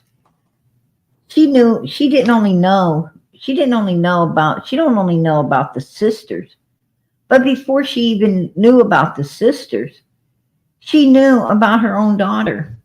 Jose gave her a towel. Say, get that kid out of the shower, or I'm going to. And so Candace did because Jose pushed it. And that is what caused the fight. And that's why Summer was screaming. And you heard Candace admit that Don hurts Summer, that he's always hurting Summer, and he's always doing bad stuff to Summer. But nobody helped Summer. And when she's screaming, help, mommy, mommy, she didn't get none. And she starts screaming, somebody, anybody, somebody help me.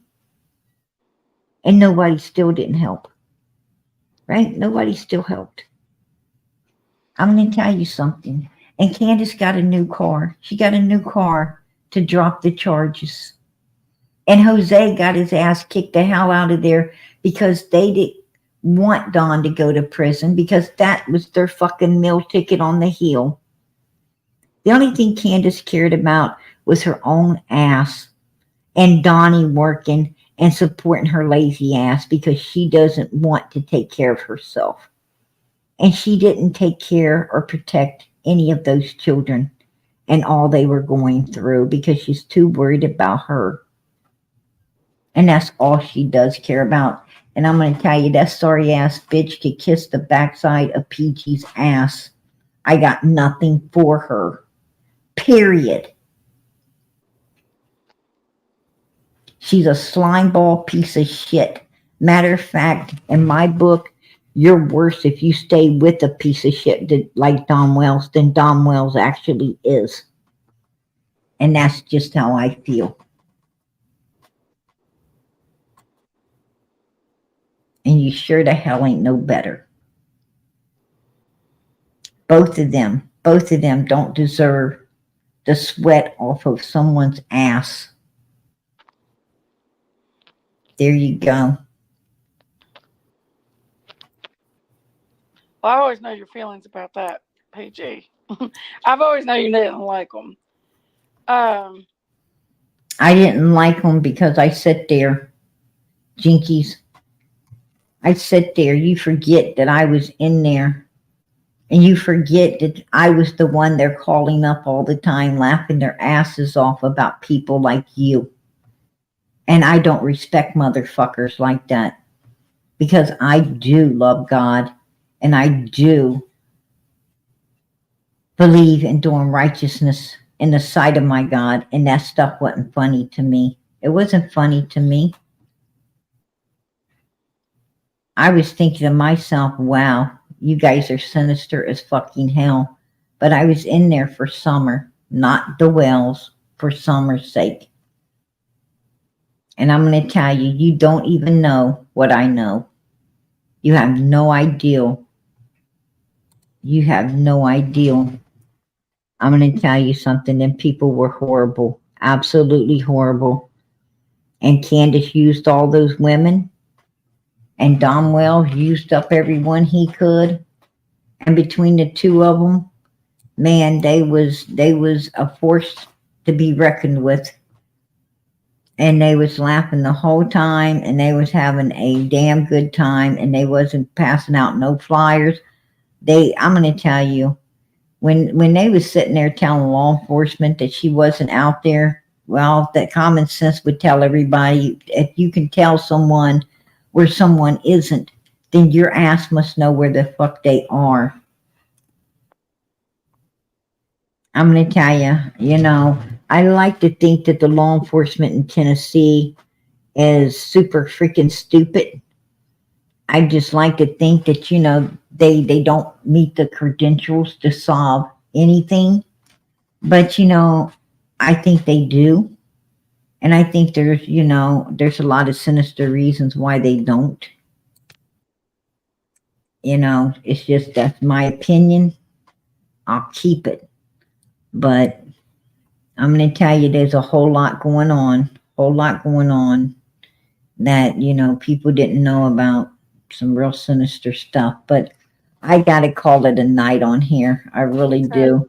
Well, And just pray that something will come up soon and Summer will be found and get justice. That's all you can do right now. I pray for Summer all the time. We pray before we go out of here every night. That's the one thing I make sure I do, is ask for prayers for this little girl to go up, because I know God is listening. From our lips to his ears, through his son Jesus Christ, I know he's listening. And I know that our prayers will be answered. They've already been answered so much. God has pulled Summer's case to the light little by little by little. We learn more and more and more, as we go. And, I don't think there's a problem with Summer's case. I think Summer's case is already solved. I think Summer just needs to be found. And I think God's going to let that happen. I truly do. And to be honest, I don't know why, but I think that, like I said, Hunter's the key, and I think that's the key that's going to end up turning the lock, if you ask me. I don't know. No, that's what I think. That's my personal belief. And I'm not wrong very often. Sometimes, once in a great while, but most of the time I'm right. Yeah. Just saying. Well, just do prayers. Just do some prayers. Summer or Hunter, right now, Hunter's just, he's ticking. He's ticking. It's just a matter of time. And Don and Candace, I'm going to tell you, Don Wells is really hoping that it ticks until he's out, right? He's hoping it ticks until he's out. Candace ain't going to be so lucky. Don might not either. I'm going to tell you, it's hard on a young man to be in prison, but an old man, oh shit. That's not good at all. And I'll tell you the one thing, Don and Candace are both, let me tell you, they're both cowards. Don, Candace, Grandis, they're a bunch of fucking cowards. They're low-life cowards, because, if they had to use a 15-year-old boy to do something so sinister, and in my opinion, they did. If they had to use someone else, what does that say for them? They're cowards, right? They're cowards. They ain't got enough ass. Don's off hiding, firing up his co-worker to blame it on. Candace is out there with Grandma trying to carry it out. Grandma don't even go down there near the swimming hole, because she already knows. And like I said, the video went off as he went out there. And the next time we see Summer, she's mother freaking propped up on some milk jugs. That's the truth. Why can't you comment, Jinkies? Why can't you comment, Jinkies? I'm gonna let her answer that for herself. No comment. Well, she's basically, what Jinkies is saying is, right now just isn't the time. I have no comments right now. I don't know, Jinkies. I don't know. I thought Candace is your best friend. She your best friend? She don't come to your channel no more, does she? I don't hang around with anybody. And Candace, Jinky's over here trying to be PG's friend, bitch. What you gonna do about that, huh? PJ's my best friend. She'll be on your channel. She'll be on your channel now. Candace is going to be all over your channel. She's going to be back on Daisy's channel, because the one thing the one thing that Candace hates the most, is PG being friends with anyone. Sometimes I popped up on Day Day's channel just to get Candace's ass back in there. And it worked. It worked. Let me tell you something. Candace watches PG. I bet she got her ass in the bushes right now watching me as Dom Wells snoring his ass off in the next to her in his birthday suit, right? In his birthday suit. Does he sleep naked? Straight up. Does he sleep naked, PG? He tells you he does. Absolutely. Hell, he was outside. He went outside that way, hoping Jody Sue would look across the hill and see him after Andy hauled ass. He was actually out there laughing about it. Did Jody Sue sneak a peek? I don't think Jody Sue could see his ass in the dark all the way across the road like that. But he, for some reason, he thought she could. All right. He thought she could. I found that to be funny as fucking hell. Hey, Don Wells ain't all there. Trust me.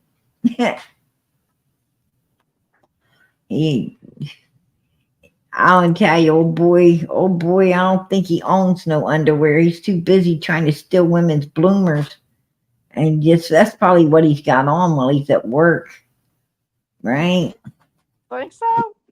He got a pair of those panties on. He snitched somewhere off of somebody's clothesline.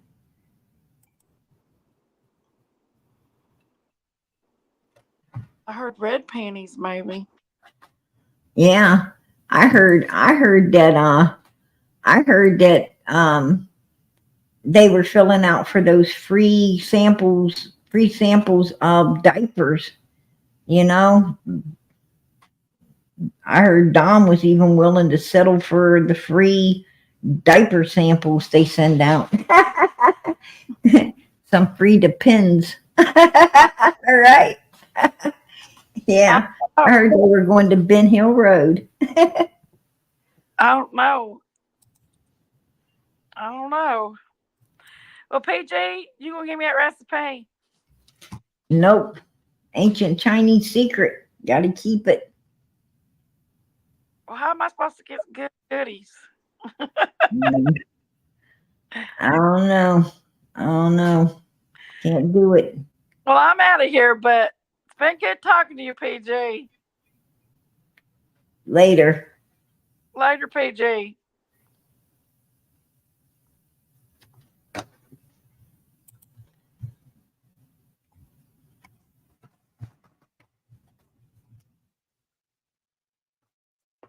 All right, you guys, I gotta get out of here. She wanted me to sing happy birthday to her. Nope, I don't think so. I'm going to tell you, when a witch comes asking for something, always make sure you don't give it. All right. There you go. Ain't none of that shit going to be happening here. PG say, fuck no. All right. My mom and daddy didn't raise no idiot here. Right? All right, you guys, listen. Yeah. Got some sugar? Hell no. Right? Yep, I got some, but you ain't getting any. You don't carry that empty cup back home. Sorry, not today. That's what you got to do, man. Somebody evil. Say no. All right, you guys. PG's out of here. That I always tell you, please send those prayers up for little Summer Moon Utah Wells. This baby needs to be found. She needs to be brought home. She needs to get justice in the name of Jesus Christ. Amen. Please send those prayers up. I know God is listening. He's always listening. Pray through his son, Jesus Christ. Always pray through Jesus for God to hear you. You got to say in the name of Jesus. Amen. But please pray for her. I know that God is pulling us to the light. It's going to all be brought out here. We're going to know what happened to Summer. At some point, we're going to know, because God knows we want to, and He knows how important it is to us and to her brothers and to her and to her. So He will answer at some point, right? I know He will. And we gotta, when you pray, you gotta have faith, you guys. Prayer without faith is just an empty prayer. If you don't trust in God, it's like the waves on the water, right? Just like some waves on the water, wind blowing back and forth. You gotta trust your God. Have faith in Him. He moves mountains. He moves mountains. He made everything we see today, including us. Yeah, our God's powerful. You think He can't find Summer? You can't think He can't uncover wherever she is and let us know everything? Yes, He can. So please keep those prayers going up, because He will uncover it at some point, and we're going to know all. Pray for Michael Vaughn. Pray for little Sebastian Rogers. Keep those prayers going up, you guys, and keep them going up for one another. Family that prays together stays together. And we've been doing great here for 3 years, almost 4. So let's keep it up, you guys. Let's keep it up. Let's keep moving. In the name of Jesus, amen. And pray for little Michael Vaughn. Michael Vaughn's been on my mind a lot here lately. He really has. Please send out some prayers for him.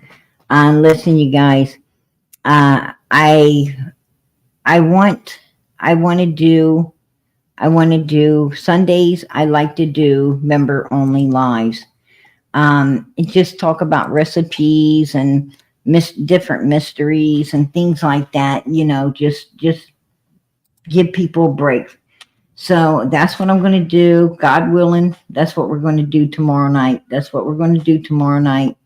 Let us meet up. Let us, do what we need to do to get a break, to get a little break from everything once in a while. And I think that'll be fun. I think it'll be a lot of fun to meet up and do that. And, and it gives back. It gives back to the members, the people who support the channel. It gives back to all of us. So please, that's what I'm going to do tomorrow night. And then come Monday, we will handle business. We'll handle business with some people that are spreading some stuff that shouldn't be spread. But you know what? I'm going to put Summer and I'm going to put you before everything else.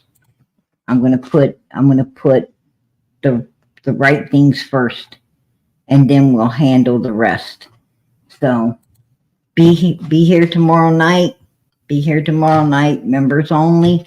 We're going to talk about some good recipes. We're going to talk about some mysteries and other things, and just maybe talk about Christmas. I don't talk about Halloween, you guys. I don't do Halloween, but I'm gonna tell you what, I do Thanksgiving and I do Christmas and I do all the rest of the holidays. So let's meet up and chit chat and have a good time. I'll see everybody tomorrow night. It's for members only. Good night, everybody. God bless and much love.